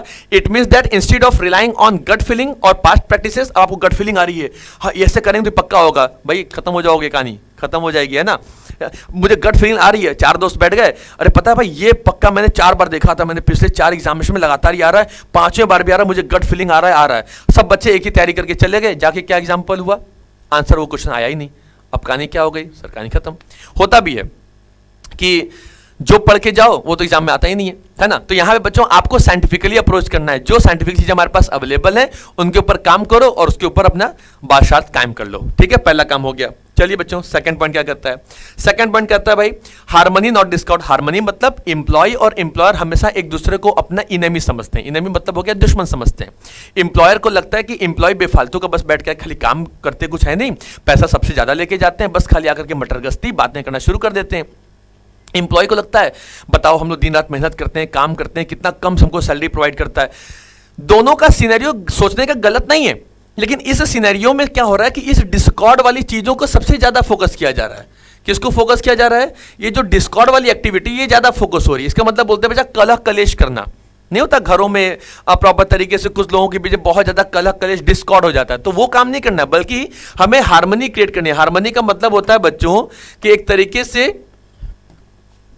क्या करना, एज अ फ्रूटफुल रिलेशनशिप को डेवलप करना। किसको? एज जो हमारे पास जो फ्रूटफुल रिलेशनशिप होंगे उसको प्रॉपर तरीके से हमारी ऑर्गेनाइजेशन के अंदर एज अ इंप्लीमेंट करना। तो हार्मनी का मतलब होता है कि ऑर्गेनाइजेशन के अंदर अगर एम्प्लॉय और एम्प्लॉयर हैं तो दोनों के बीच में एक अच्छे खासे फ्रूटफुल रिलेशनशिप हो, जिससे कंपनी को अपने गोल अचीव करने में कोई प्रॉब्लम ना आने पाए। एम्प्लॉय की बात एम्प्लॉयर नहीं सुन रहा है, एम्प्लॉयर की बात एम्प्लॉय नहीं सुनेगा, तो इससे सर घाटा तो दोनों को हो ना हो अलग मैटर है, लेकिन कंपनी को घाटा जरूर होगा, कंपनी लॉस में जरूर चली जाएगी। ये कुछ तरीके के कुछ बैरियर्स हैं, तो इन बैरियर्स को सॉल्व करने के लिए हमारे FW टेलर ने इनके ऊपर रिसर्च किया था कि अगर एम्प्लॉय और एम्प्लॉयर के बीच में प्रॉपर तरीके का एक फ्रूटफुल रिलेशनशिप स्टैब्लिश नहीं होगा तो कंपनी कभी भी अपने गोल को प्रॉपर तरीके से अचीव नहीं कर पाएगी। ठीक है, तो ये बकाया टेलर साहब का दिया हुआ प्रिंसिपल था। तो काम भी करना था कि पॉजिटिव एंड कोऑपरेटिव रिलेशनशिप को स्टैब्लिश करेंगे। चलिए एग्जांपल समझ लीजिए बच्चों, एक फैक्ट्री है, मशीन है, ब्रेक डाउन हो गई, instead of the management blaming the workers और वर्कर्स ब्लेमिंग मैनेजमेंट, तो both side should cooperate to fix it quickly so production resumes. अब मशीन खराब हो गई तो मशीन खराब होने के लिए एम्प्लॉय लगा एम्प्लॉय को चिल्लाने कि तुमसे काम नहीं हो पाता, तुम लोग मशीन खराब कर देते हो। एम्प्लॉय बोलेगा भाई आपने मशीन ही खराब करके हमने दी थी, तो वो भी ऑलरेडी खराब हो गया। तो दोनों एक दूसरे पर ब्लेम लगाने के बजाय जो प्रोडक्शन प्रोसेस हमारा रुक गया है उसको शुरू करने पे काम किया जाए, कैसे फिक्स किया जाए उस मशीनरी को। जो खराब होना था वो तो हो गया, अब अच्छा कैसे हो सकता है उस पर ज्यादा फोकस किया जाए, है ना। बच्चों कहते हैं ना कि leaders are not born, they are made, है ना। वो बनते हैं, वो जन्म नहीं लेते, लीडर्स बने जाते हैं। बच्चा जो हमारे आपके बीच में से कोई एक बंदा ऐसा होगा जो लीडर बनेगा, तो लीडर कभी भी जन्म नहीं लेता, लीडर्स कभी पैदा नहीं होते। लीडर्स वो होते हैं जो आते हैं और जाके बन जाते हैं, ठीक है। चलिए फटाक से आगे आते हैं भाई। थर्ड पॉइंट क्या कहता है sir, cooperation not individualism. Individualism का मतलब क्या होता है बच्चों कि यहां पे आपको कोऑपरेट को सबका साथ, सबका विश्वास, सबका विकास और सबका प्रयास, ठीक है। मोदी जी के नारे को हम लोग इसी तरीके से बुलंद करते हुए आगे चलेंगे। और प्रिंसिपल ऑफ मैनेजमेंट में फिर जो हमारे फ्रेडरिक विंस्टन टेलर साहब अगर सुन रहे होंगे तो वो भी कहेंगे भाई बड़ी बढ़िया एग्जांपल दे दिए, क्या कि सबको कोऑपरेट करके चलो, इंडिविजुअलिज्म पे ज्यादा फोकस नहीं करना है ना। सबको साथ पे लेके चलो, ये काम मैंने किया, नहीं मैंने नहीं किया, हम सबने मिलके किया। कोई टास्क है, कोई वर्क है, कोई ड्यूटी है, कोई परफॉर्म करना है, तो performance be considered as a cooperate not as a individualism. Okay, तो प्रिंसिपल कोऑपरेट नॉट इंडिविजुअल मतलब इंफेसाइज करता है कि टीम वर्क को क्या करना है बच्चों, एज अ हम लोगों को जो टीम वर्क होगा उस पर ज्यादा फोकस करना है। तो इस पे बच्चों याद रखिएगा, टीम वर्क पे फोकस करेंगे आप, और एज अ कोलैबोरेशंस के बारे में बात करेंगे। कोई फोटो आपने अपने दोस्तों के संग एज ए ले ली, अब वो आईडी पे आपको तो ऑलरेडी देखिए वो बंदा पोस्ट करना नहीं चाहता, तो आप क्या करोगे, कोलैब करोगे, टैग करोगे, करते हैं ना। तो उस टैग या उस कोलैब की जो रिक्वेस्ट होती है सामने वाले बंदे के पास जाती है। अब उसके बाद दो ऑप्शन होता है, या तो उसको अपने पोस्ट पे लगा दे या तो उसको अपने स्टोरी पे लगा दे, तो डिपेंड ऑन योर्स। तो वो डिपेंड क्या करेगा, तो एक साथ दिखाई दे रहे हो ना, कि जो एक साथ दिखाई देना क्या वो मतलब यूनिटी को ज्यादा से ज्यादा डेवलप करना हो गया, ठीक है। एग्जाम्पल समझ लीजिए, बास्केटबॉल प्लेयर है, एक player might make amazing solo कर रहा है, एफर्ट कर रहा है। एक बंदा जो सोलो एफर्ट लगा रहा है अकेले, वो कितना गोल कर पाएगा, और जब पूरी टीम मिलकर के जब पूरी गोल करेगी तो कितना ज्यादा इफेक्टिव हो पाएगा। तो भाई नेचर तो आपको अच्छे से पता है, पेंसिल है, एक आप तोड़ देंगे, दो तोड़ देंगे, तीन तोड़ देंगे, 5 हो जाएगा सर, प्रयास मेहनत ज्यादा लग जाएगी, 10 हो जाएगा, 20, 25, 50 बढ़ाते जाइए, क्या होगा, आपकी मेहनत हो जाएगी, लेकिन टूटने वाला नहीं है। तो कोऑपरेशन मतलब यूनिटी में क्या होता है, सबसे ज्यादा पावर होती है, ठीक है। चलो बच्चों आगे बढ़े। क्या कहता है, development of each and every person to their greatest efficiency and prosperity. Principle of जो मैनेजमेंट होता है वो बच्चों क्या करता है कि हर एक एम्प्लॉय को भी एक सक्सेस होना, एक उनको मोटिव करना, एक उनको आगे डेवलप करना, उसके ऊपर ही फोकस करता है। क्या उनके पास चांस होना चाहिए कि वो लर्न करें, ग्रो करें and work at there highest potential. जितना ज्यादा उनके अंदर पोटेंशियल हो सकती है, ट्रेनिंग के थ्रू, स्किल के थ्रू, नॉलेज के थ्रू अपने आप को डेवलप करें और अपने कंपनी के लिए बेस्ट से बेस्ट एफर्ट देना शुरू कर दें। इससे क्या होगा, अगर प्रॉपर तरीके से हम प्रिंसिपल्स को फॉलो करेंगे किसी भी ऑर्गेनाइजेशन के अंदर में, तो क्या होगा, तो चांस मिलेगा कि भाई प्रॉपर हम कंपनी के गोल को अचीव कर सकते हैं। तो इसमें मतलब क्या होता है, ट्रेनिंग देना, गाइडेंस देना, आपकी स्किल इंप्रूव होगी, एफिशिएंसी होगी। जब आपकी ग्रोथ होगी तो किसकी होगी, ऑर्गेनाइजेशन की ग्रोथ होगी। अब ऑर्गेनाइजेशन की ग्रोथ होगी तो जो भी पैसा आएगा, जो भी प्रॉफिट होगा, जो भी रिवॉर्ड होंगे, क्या होंगे, सबके पास, सबके साथ एक साथ डिस्ट्रीब्यूट हो जाएंगे। वो क्या कहलाएगा, तो प्रिंसिपल ऑफ मैनेजमेंट बच्चों ये 4 तरीके के इनके टेक्निक्स थे जो साइंटिफिक प्रिंसिपल्स हमारे पास बनाए गए थे। अब इन्होंने साइंटिफिक प्रिंसिपल्स के बाद इन्होंने कुछ टेक्निक्स भी हम लोग के सामने संग शेयर किए हुए हैं। तो आइए अब उसके थोड़े टेक्निक्स के बारे में पढ़ ले जाए कि उन टेक्निक्स में क्या क्या चीजें आती हैं। तो आइए उन 1 बाय 1 उनके बारे में पढ़ा जाए। देखो बच्चों, इसमें क्या होता है, इसमें हमारे पास आता है सबसे पहले फंक्शनल फोरमैनशिप। ये हमारा सबसे पहला क्या होता है, ये हमारे टेक्निक्स हैं, ये हमारे प्रिंसिपल्स नहीं है, ये हमारी क्या है। तो अगर आपसे एग्जाम पूछा जाए कि techniques of the scientific management क्या होंगे, प्रिंसिपल्स क्या होंगे, तो आप ये बताएंगे, इसको बोलेंगे साइंटिफिकल या साइंटिफिक टेक्निक्स बाय टेलर। अब क्या भाई देखो समझो, पहला फंक्शनल फोरमैनशिप। फंक्शनल फोरमैनशिप क्या होती है, अपने मैनेजर की सबसे लोवेस्ट रैंक, ठीक है, यहां पे लिख लो भैया, बता रहा हूं। अगर एज आप मैनेजमेंट समझ रहे हैं तो मैनेजमेंट की सबसे जो लोवेस्ट रैंक होती है, ठीक, और जो वर्कर्स की जो होती है, कौन, जो हमारे वर्कर्स होते हैं, जो वर्कर्स की सबसे ज्यादा जो हाईएस्ट रैंक होती है वो कौन होता है, वो फंक्शनल फोरमैनशिप में आता है। क्या कि एज अ वर्कर के बिहाफ पे या वर्कर के पोजीशन से हाईएस्ट रैंक वाला बंदा और मैनेजमेंट के बिहाफ पे या मैनेजमेंट से रिलेटेड जो लोअर रैंक वाला बंदा होगा या जो सबसे लोवेस्ट रैंक वाला बंदा होता है वो क्या कहलाता है, वो फंक्शनल फोरमैनशिप कहलाता है। तो टेलर साहब ने कहा कि भाई देखो, हर किसी कंपनी में काम करने के लिए कोई एक ही बॉस नहीं होना चाहिए, एक ही सुपरवाइजर नहीं होना चाहिए, एक ही तरीके का कोई लोअर लेवल मैनेजमेंट नहीं होना चाहिए, बल्कि different different types of work के लिए डिफरेंट डिफरेंट पीपल या different different type of boss भी होने चाहिए। तो उन्होंने क्या किया, अपने पूरे कंपनी को दो पार्ट में डिवाइड कर दिया, जो उन्होंने स्टार्टिंग में बताया था क्या कि भाई तुम अपनी ऑर्गेनाइजेशन को एक प्लानिंग डिपार्टमेंट में बांट दो, एक प्रोडक्शन डिपार्टमेंट में बांट दो। प्लानिंग डिपार्टमेंट में भी उन्होंने 4 बॉस दे दिए और प्रोडक्शन डिपार्टमेंट में भी कितने बॉस दे दिए, 4 बॉस दे दिए। प्लानिंग में कौन है, जो प्लानिंग करने काम कराएंगे, जो आपके बॉस होंगे वर्कर्स के ऊपर। पहला होगा रूट क्लर्क। अब रूट नाम समझ आपका होगा, ये आपको बताएगा भैया काम किस रूट में, किस तरीके से, किस प्रोसीजर में करना होगा। सबसे सिंपल काम इनका ये होता है। अगला होगा इंस्ट्रक्शन कार्ड क्लर्क, ये आपको इंस्ट्रक्शन प्रोवाइड करेंगे, डिटेल इंफॉर्मेशन शेयर करेंगे कि कौन सी कंपनी काम कौन से काम ज्यादा इंपॉर्टेंट है, किस पे ज्यादा फोकस करना है, वो काम करना बताएंगे। टाइम एंड कॉस्ट क्लर्क होता है। देखो ये सारे काम बच्चों देख रहे हैं, प्लानिंग समझ में आ रहा है, मतलब दिमागी वाला प्रोसीजर है। कौन सा काम कितने टाइमिंग के अंदर में और कितने कॉस्ट में आप खत्म करके देंगे, ये देखना, इन चीजों को ऑब्जर्व करना, एनालिसिस करना, ये भाई साहब का काम होता है। एंड डिसिप्लिनरियन, भाई हर जगह की प्रॉपर तरीके से ये ऑब्जर्व करके देखेंगे और समझेंगे कि भाई जो रूल्स हैं कंपनी में बनाए गए हैं या जो ऑर्डर बनाया गया है वो प्रॉपर तरीके से फॉलो किया जा रहा है कि नहीं जा रहा है, पूरी तरीके से कंपनी में प्रॉपर डिसिप्लिन है कि नहीं है। कहीं ऐसा तो नहीं कि जो ऑर्डर दिया गया उसका आप मिसयूज कर रहे हैं या आपने जो पावर दी गई आप उसका मिसयूज कर रहे हैं। तो क्वालिटी क्वांटिटी से कॉम्प्रोमाइज नहीं करना है, इन चीजों को फोकस करना, समझना किसकी जिम्मेदारी होती है, प्लानिंग का। अब आइए प्रोडक्शन में। प्रोडक्शन में सबसे पहला हमारे पास बच्चा आता है स्पीड बॉस। स्पीड बॉस कौन होता है, ये देखेंगे कि इंश्योर करेंगे कि टाइमली पे आपका जो टास्क है वो कंप्लीट होगा कि नहीं होगा। भाई रिस्पॉन्सिबिलिटी है ना कि भाई जरूरी है कि भाई कंपनी के अंदर क्या हो कि प्रॉपर तरीके स्पीड बॉस हो जो ये देखे कि हमारा टास्क ऑन टाइमिंग पे खत्म होना चाहिए। अगला है गैंग बॉस। गैंग बॉस का काम क्या होता है कि आपको अपने कंपनी में जिस तरीके की प्रोडक्टिविटी करना है या मैन्युफैक्चरिंग करना है तो उसके लिए आपकी कंपनी में कितने सारे टूल्स अवेलेबल हैं और कितनी सारी मशीनरी अवेलेबल हैं, इसको भी फोकस करना होगा। अगला होगा रिपेयर बॉस। नाम समझ में आ रहा होगा, रिपेयर बॉस मतलब मशीन खराब हो गई, टूल्स खराब हो गया तो भैया तुरंत आ जाओ रिपेयर वाली मशीन लेकर के फटाक से रिपेयर करके जहां पे हमारा प्रोडक्शन जो भी रुका हुआ है उसको रिज्यूम किया जाए, शुरू कर लिया जाए, कंटिन्यू किया जाए। एंड लास्ट पॉइंट बच्चों हमारे पास जो होता है स्पीड बॉस हो गया, ठीक है, और हमारे पास कौन हो गया, गैंग बॉस हो गए, रिपेयर बॉस हो गए, और हमारे पास एक होता है इंस्पेक्टर। इंस्पेक्टर क्या होता है तो ये आपको दिखाई नहीं दे रहा होगा तो यहाँ पे आप लिख लीजिएगा उसको ऐसा इंस्पेक्टर, यहाँ पे इसका मैं यहाँ लिख दे रहा हूँ, ठीक है। कौन हो गया ये हमारे पास हो गया इंस्पेक्टर साहब। तो इंस्पेक्टर वो नहीं सर कि जय हिंद जय भारत, नहीं, ये वो इंस्पेक्टर है जो आपके हर एक क्वालिटी को क्वांटिटी को क्या करेंगे, प्रॉपर तरीके से इंस्पेक्शन करेंगे, एनालिसिस करेंगे और ऑब्जर्व करेंगे। क्लियर बात, चलिए भाई आगे आ जाते हैं। अब देखो बच्चों साइंटिफिक टेक्निक्स आपको समझ आपको आ गया। तो ये आपके पास छोटा सा ग्राफ है इसमें फैक्ट्री मैनेजर में 2 पार्ट डिस्ट्रीब्यूट किया गया है, प्लानिंग इंचार्ज में या प्रोडक्शन इंचार्ज में। तो प्लानिंग में आपके पास instruction card clerk, route clerk, time and cost clerk, disciplinarian है। प्रोडक्शन वाले में speed boss, gang boss, repair boss और इंस्पेक्टर हो गए, ठीक है। चलो भाई आगे बढ़ जाओ। अब बच्चों ये क्या हो गया, देखिए इसमें कुछ हमारे पास प्रिंसिपल भी आते हैं। क्या कहता है कि standardisation and simplification of work smarter not harder.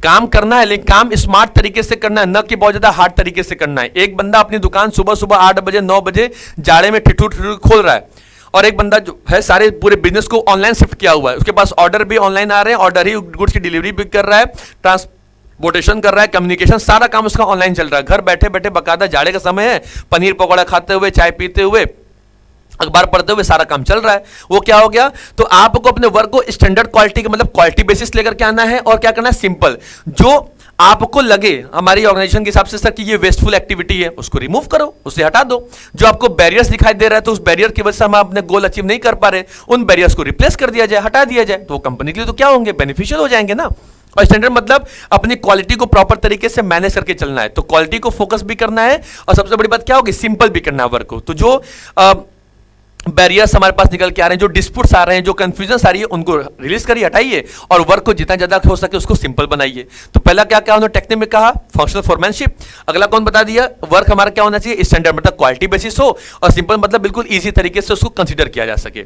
चलो भाई थर्ड पॉइंट पे आइए, वर्क स्टडी। बच्चों अब देखिए काम करने के स्टडी को भी उन्होंने कई सारे पार्ट में डिवाइड कर दिया। क्या डिवाइड किया समझिएगा, पहला था मेथड स्टडी। मेथड मतलब किसी भी पर्टिकुलर गोल को या किसी भी पर्टिकुलर टास्क को अचीव करने के लिए आपके पास एक वन बेस्ट मैनर होना चाहिए, वन बेस्ट मेथड होना चाहिए। एक अच्छा तरीका हो हमारे घर से मेरे स्कूल जाने का, एक अच्छा रोड होना चाहिए। आपको पता है ना कि कौन सा ऐसा रोड होगा, आप कई सारे रोड को अप्लाई किए होंगे, ये रोड थोड़ा ज्यादा दूर डिस्टेंस पड़ता हो, ये कम पड़ता है, यहां से तुरंत चली जा सकते हैं। तो कई सारे, तो क्या होगा, अपने डेस्टिनेशन तक जाने के लिए आपके पास एक सटीक रास्ता आता है। तो उसी तरीके से ऑर्गेनाइजेशन के अंदर कंपनी अपने गोल को अचीव करने के लिए एम्प्लॉय के संग आपको एक मेथड देती है कि कौन सा वन बेस्ट मेथड है अपने गोल को अचीव करने का, वो क्या कहलाता है, मेथड स्टडी में आता है ना। बहुत सारे टूल्स हैं, बहुत सारी कंपनियां हैं, भाई मुझे मिनिमम टाइमिंग में मैक्सिमम आउटपुट पे काम करना होगा तो वन बेस्ट मेथड लगाओ, कि भाई इसमें क्या होगा, मिनिमम पैसा डालेंगे, मिनिमम इनपुट डालेंगे, लेकिन मैक्सिमम आउटपुट निकल के हमारे पास आएगा। वो क्या हो गया, मेथड स्टडी हो गया बच्चों। अगला पॉइंट क्या है, टाइम स्टडी। आइए, मेथड हो गया ना भाई कि अपनी प्रोडक्टिविटी को इंक्रीज करने के लिए मेथड स्टडी में पिज्जा डिलीवरी ने क्या किया कि भाई ठीक है, विद इन 30 मिनट्स हम आपके पास फूड डिलीवर कर देंगे। मार्केटिंग भी हो रही है और सामने वाले कंज्यूमर को सेटिस्फेक्शन भी मिल रहा है, तो उनका बेस्ट मेथड हो गया अपनी प्रोडक्टिविटी को इंक्रीज करने का, अपने गुडविल को डेवलप करने का। अगला बच्चों टाइम स्टडी। टाइम स्टडी मतलब कौन सा काम कितने टाइमिंग के अंदर खत्म होना चाहिए, कौन सा टाइमिंग के लिए कंपनी बहुत ज्यादा पोटेंशियल होती है, ठीक है, रिक्वायर होता है नॉर्मली एक उनके पास स्पेसिफिक जॉब हो, कौन सा टास्क हमें कितने टाइमिंग के अंदर खत्म करना होगा, कौन सा टास्क की हमारी क्या ड्यूरेशन होगी। तो जब तक ड्यूरेशन नहीं होगा तब तक काम कंप्लीट करने वाले हम लोग नहीं होंगे, है ना। तो क्या कहता है कि टेलर मतलब डिटरमाइनिंग द स्टैंडर्ड टाइम हमेशा हमारे पास होना चाहिए कि कितने टाइमिंग के अंदर में बंदा आएगा, कितना टाइम हमारी ड्यूटी परफॉर्म करके जाएगा और कितने टाइमिंग के अंदर में हमारा सारा गोल अचीव हो जाएगा। तो इसके लिए प्रॉपर जो स्टडी किया गया उसको कहा गया टाइम स्टडी कहा गया, है ना। कि मुझे पता है कि सर कि मैनेजमेंट ऑब्जर्व कर रहा है कि एक एक्सपीरियंस जो वर्कर है वो तकरीबन किसी एक ड्यूटी को या किसी एग्जांपल मान लीजिए कि कोई बंदा या कोई कंपनी है, ठीक है, एग्जांपल समझिएगा, आपको मैं इससे एग्जांपल समझाता हूँ छोटा सा। कंपनी ने डिसाइड किया कि मुझे 1000 यूनिट्स को बनाना है। हमारे कंपनी में सर 100 बंदे हैं जो काम कर रहे हैं। अब एक बंदा जो है वो एक बंदा सर 10 यूनिट्स को बनाने में एग्जांपल मान लीजिए कि वो 30 मिनट का समय लेता है। कितना लेता है, तो 30 मिनट्स का समय 30 मिनट में कितना लिया, वो 10 मिनट बनाया। या मान लीजिए कि पूरा ये हो गया 30 मिनट में, हाँ 30 मिनट मान लीजिए वो 10 मिनट बना दे रहा है। तो भाई एक ओवरऑल वो एक दिन में कितनी ड्यूटी करेगा, कितने टाइम अपने ऑब्जर्व करके देगा और उसके हिसाब से वो कितने सारे गुड्स को मैन्युफैक्चर कर सकता है। तो डिपेंड किस पे करेगा, उस कंपनी के या उस इंप्लॉय के नेचर के ऊपर काम करेगा कि एक इंप्लॉय किसी वर्क को कंसिडर करने में या अचीव करने में कितना सारा टाइम लगाता है, ठीक है। चलिए भाई आगे आ जाओ। फटीग स्टडी, भाई ये जरूरी होता है। फटीग स्टडी मतलब क्या हो गया, इसको बोलेंगे थकान। देखिए भाई साहब सो गए, है ना, लगातार कंटिन्यूटी भी काम नहीं हो सकता, तो इसमें होता है बच्चा रेस्ट ऑफ इंटरवल। तो कितने रेस्ट ऑफ इंटरवल हमारे पास होना चाहिए, कितने सारे रेस्ट ऑफ इंटरवल को हमको फॉलो करना चाहिए, कितने कितने ड्यूरेशन का होना चाहिए, किस किस टाइमिंग पे हमको एज इंटरवल देना चाहिए। तो फटीग स्टडी में हम लोग किसके बारे में बात करते हैं, एज अ बात करेंगे as a rest of intervals के बारे में। किसके बारे में बच्चे बात करेंगे, rest of as a intervals के बारे में, है ना। जो एफ टेलर भाई साहब इन्वॉल्व करेंगे, फाइंडिंग आउट करेंगे एज अ अमाउंट के बारे में, फ्रीक्वेंसी ऑफ रेस्ट इंटरवल्स के बारे में। कि एक भाई मशीन नहीं है सर, हम इंसान हैं, थक जाते हैं काम करते करते। लगातार आपको कोई बोल दे 4 घंटा बोलना, आप नहीं बोल पाएंगे, नहीं कर पाएंगे। आप स्कूल में भी जाते हैं ना, सुबह 7 बजे जाते होंगे और 11 बजे या 11:30 तक आपकी टाइमिंग होगी, तो बीच में 10 मिनट का, 20 मिनट का, 25 मिनट का एक इंटरवल या रेसेस जरूर होता होगा। इसमें आप रिलैक्स हो जाते हैं, अपने दोस्तों के संग अपने टिफिन शेयर करेंगे, कुछ बातें शेयर करेंगे। अलग अलग क्लासेस वाले बच्चे आपके क्लासेस में आएंगे, आप दूसरे क्लासेस में जाओगे, एक हंसी मजाक का माहौल बनेगा। उस 20 मिनट में आप अपनी जिंदगी जी लेते हो। इंटरवल क्या होता है, वो 20 मिनट 10 मिनट काफी है, क्योंकि आपकी बॉडी ना कहते हैं ना, दोपहर में आपके पास एक झपकी थोड़ी सी लग जाए, 10 मिनट की लग जाए, तो आप पूरे दिन तरोताजा हो जाते हैं। अब इसका मतलब ये नहीं कि सर सोने को मिल गया तो लगे 4 घंटा रजाई तो सब ओढ़ के, है ना, वो काम नहीं करना है। 10 मिनट की भी आपने झपकी ले ली तो आपका बॉडी रिलैक्स हो जाता है कि हाँ भाई सुबह से इतना ज्यादा टेंशन में काम कर रहा था, अब मेरा काम क्या हो गया, रिलीफ हो गया, मेरा काम निकल गया, है ना।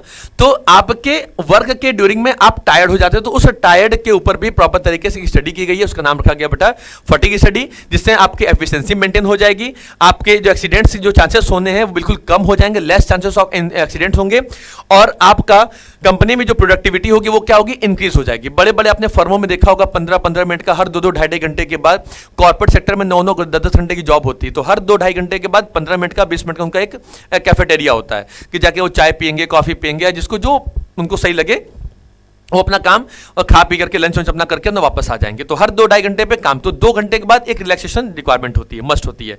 आप लगातार मोबाइल चलाइए, नहीं हो पाएगा, एक समय आपको झपकी जरूर आएगी, एक समय मोबाइल जरूर रखना चाहेंगे। तो ये जो रेस्ट ऑफ इंटरवल रिक्वायरमेंट होती है for perform duty in our organisation. ये काम हो गया बच्चों। चलो भाई, तो 10 मिनट का रेस्ट ब्रेक हो, 2 घंटे, अब 2 घंटे काम करने के बाद 10 मिनट का रेस्ट ब्रेक दीजिए। इससे क्या होगा, आपकी बॉडी भी रिलैक्स हो जाएगी और आपके अंदर जो एक एफिशिएंसी होगी वो ऑलरेडी इंक्रीजेस रहेगी, है ना। अगला क्या है बच्चों, मोशन स्टडी। अब मोशन क्या कहता है भाई, मोशन कह रहा है सर कि अब एक वर्कर है जो मूव कर रहा है from one place to another which takes time and effort and cause fatigue. Proper तरीके से काम कर रहे हैं तो the study of movements like lifting, putting object, sitting and changing position etcetera known as a motion study. तो आप भाई सामने वाले बंदे को देखो कहीं ऐसा नहीं कि वो अननेसेसरी एक्टिविटीज ज्यादा कर रहा है, वो कब उसको ड्यूटी दिया गया, एक टाइमिंग, एक पूरे पर्टिकुलर एक दिन में उसने कितने सारे गुड्स को मैन्युफैक्चर किया या कितना सारा काम किया, तो उसको प्रॉपर तरीके से ऑब्जर्व करते रहिए, एनालिसिस करते रहिए।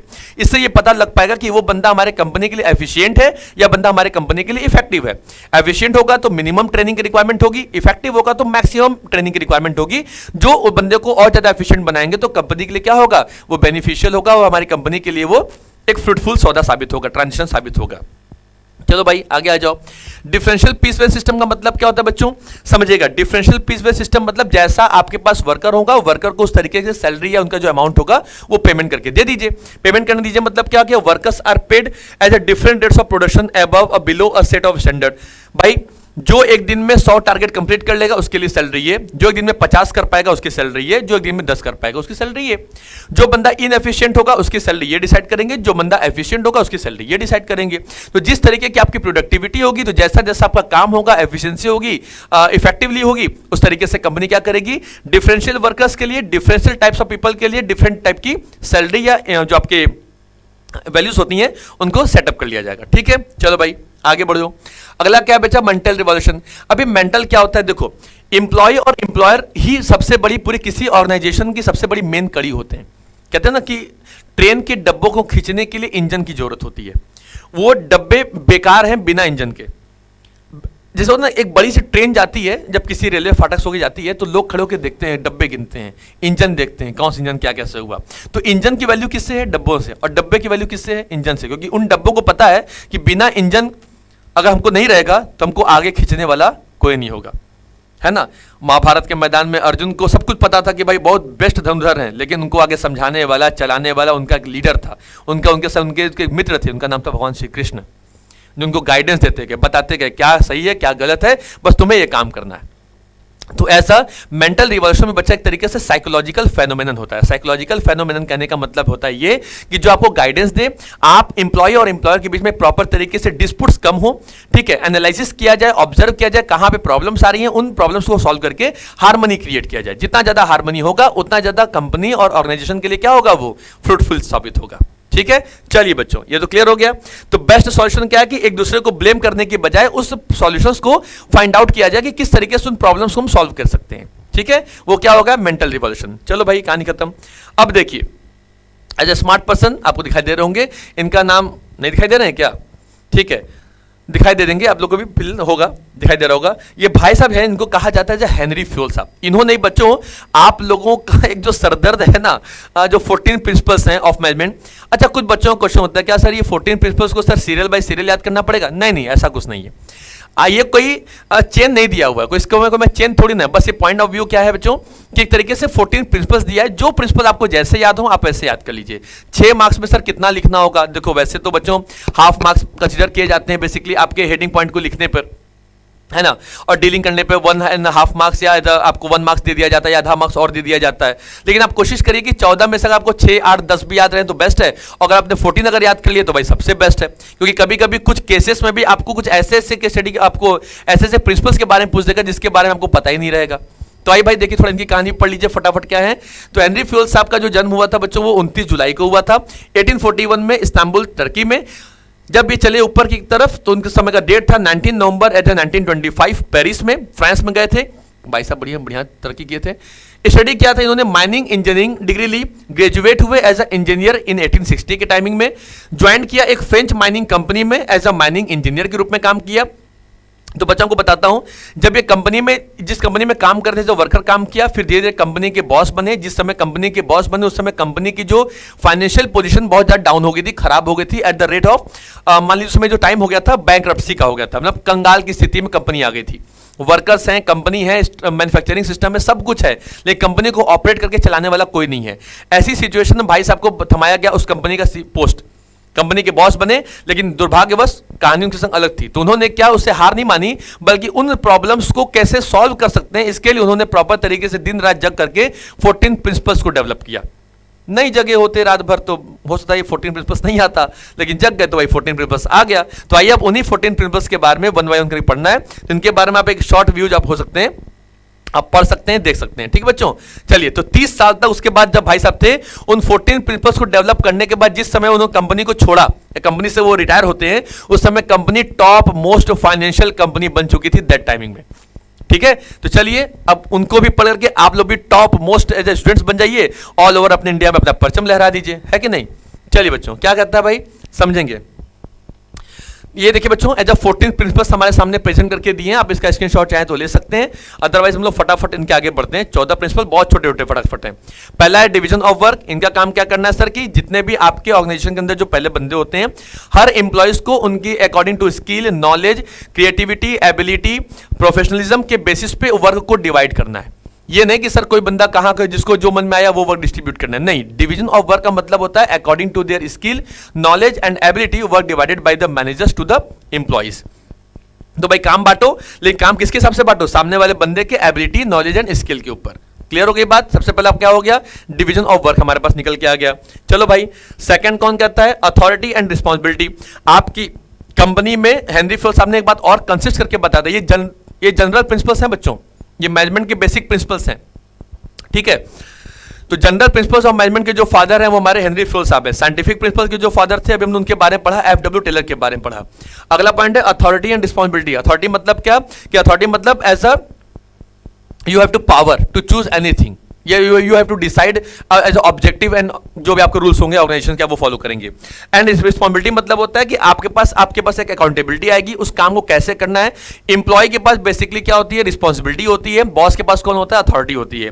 तो अथॉरिटी एंड रिस्पॉन्सिबिलिटी दोनों इक्वल होना चाहिए, मतलब ए इक्वल टू आर वाले पॉइंट को आप फोकस करेंगे तो वो आपकी कंपनी के लिए बेस्ट सुटेबल मैनर करेगा।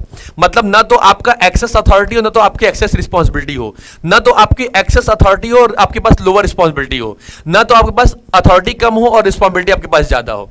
तो ये डिपेंड किस पे करेगा, मतलब ए इक्वल टू आर। अगर हम अपने अथॉरिटी के इक्वल ही रिस्पॉन्सिबिलिटी ले लें, सोचो एक बंदे को काम करने के लिए तो बोला गया, जैसे प्रोडक्शन डिपार्टमेंट ने काम तो करना है, लेकिन उसके पास ये पावर नहीं है कि वो अपने हिसाब से मटेरियल को डिसाइड कर सके, अपने हिसाब से गुड्स की मैन्युफैक्चरिंग कर सके, और सारा पावर है वो एक अथॉरिटी लेकर के बैठा हुआ है। तो क्या होगा, रिस्पॉन्सिबिलिटी तो दे दी है, अथॉरिटी आपने दिया नहीं, तो क्या हो गया, कंपनी के गोल अचीव नहीं हो पाएंगे।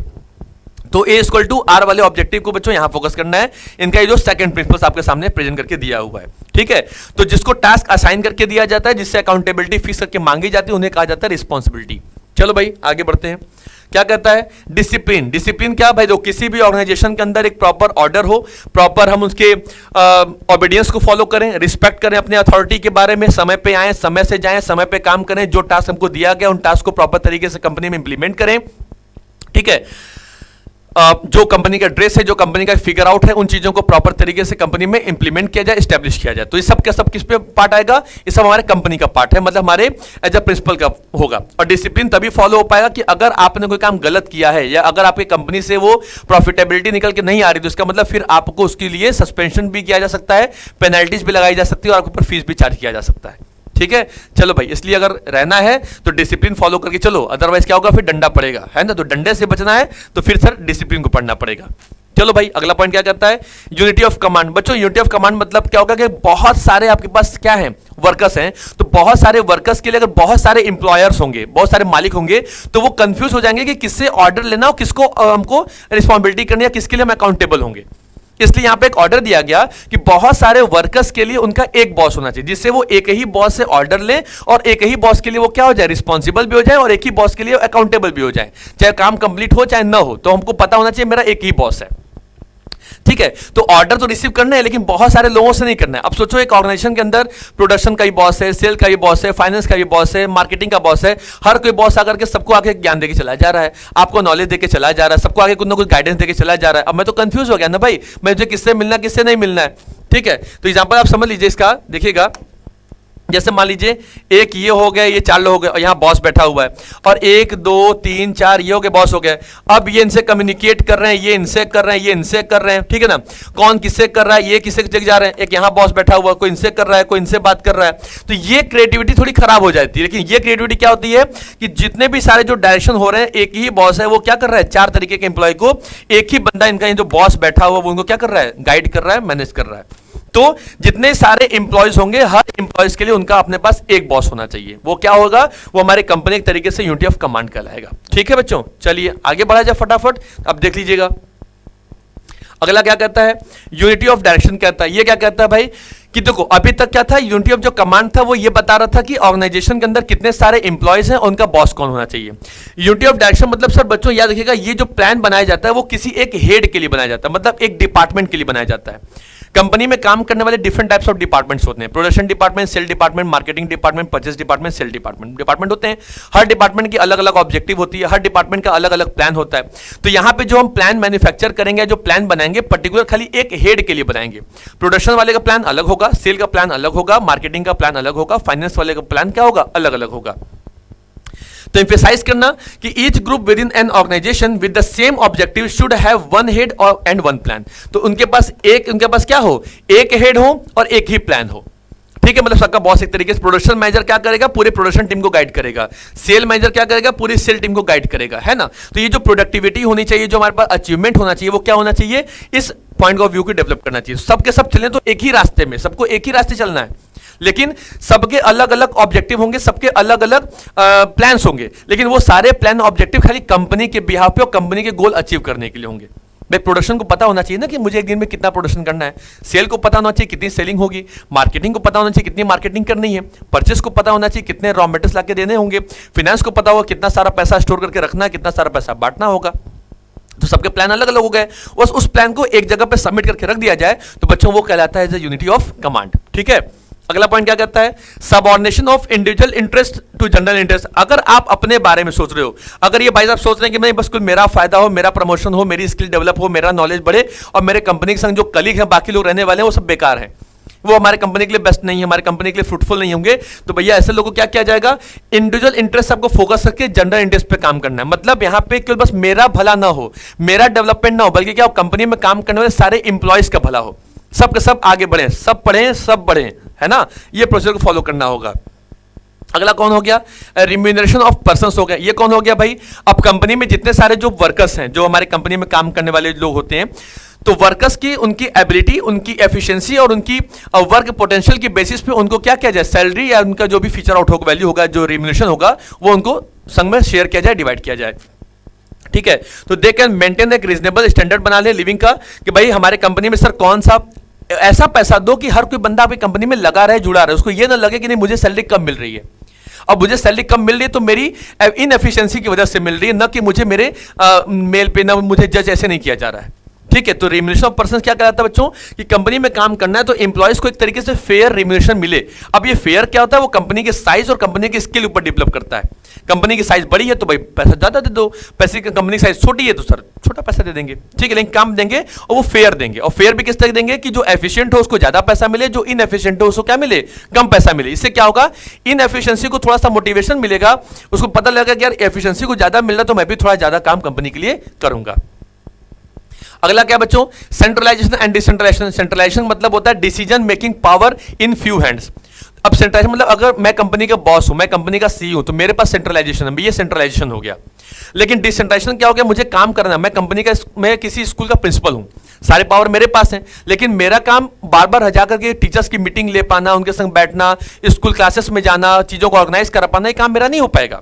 तो सेंट्रलाइजेशन क्या करती है? अपने सारी प्रोडक्टिविटी को, अपने सारी वैल्यू को धीरे धीरे धीरे धीरे कर क्या करती है? मार्केट में एज अ पावर का डिस्ट्रीब्यूशन करती है। उससे कहा जाता है डिसेंट्रलाइज करना, मतलब हर एक एक स्केल पे, हर एक एक लेवल पे क्या किया जाए? एज अ पावर को डिस्ट्रीब्यूट कर दी जाए। क्लियर बात? चलिए भाई आगे बढ़ते हैं। प्रिंसिपल ऑफ स्केलर चेन, इसको समझिए बच्चों, जब भी आप एग्जाम में रहेंगे बोर्ड में बेसिकली, और ये पूछना ही पूछना तय, इसका बस एक ग्राफ देखिए, बस ये प्रेजेंट कर लीजिए, और कुछ नहीं करना है। क्या करना है? 1 2 3 4, यहां भी 1 2 3 4। और याद रखिएगा स्केलर चेन का मतलब हो गया, एग्जांपल मान लीजिए कि यहां पे बैठा हुआ हमारा कोई बॉस है। अब यहां पे बैठा हुआ हमारा कौन बंदा हो गया? जो हमारे पास हो गए वर्कर्स हो गए। यहां पे भी हमारे पास कौन हो गया? वर्कर्स हो गए। अब समझिएगा, वर्कर्स के पास अगर कोई इंफॉर्मेशन होगी तो वो किसके पास लेकर के जाएगा? वो लेके जाएगा बॉस के पास, लेकिन डायरेक्टली नहीं जा सकता। उसको क्या करना होगा? एक प्रॉपर तरीके से चेन को फॉलो करना होगा। वर्कर के ऊपर बैठा होगा एक सुपरवाइजर, सुपरवाइजर के ऊपर जो बंदा बैठा होगा, हो सकता है कि उनका एक डिपार्टमेंटल मैनेजर बैठा होगा, ठीक है, इसको डिपार्टमेंटल मैनेजर कह लीजिए। डिपार्टमेंटल मैनेजर के ऊपर जो उनका बैठा होगा एक एसोसिएट मैनेजर बैठा होगा, एक उनके ऊपर जो बैठा होगा उस कंपनी का पूरा एक जनरल मैनेजर बना होगा, और ये जो जनरल मैनेजर किसके पास लेके जाएगा, कंपनी के सीईओ मतलब कंपनी के बॉस के पास जाएगा।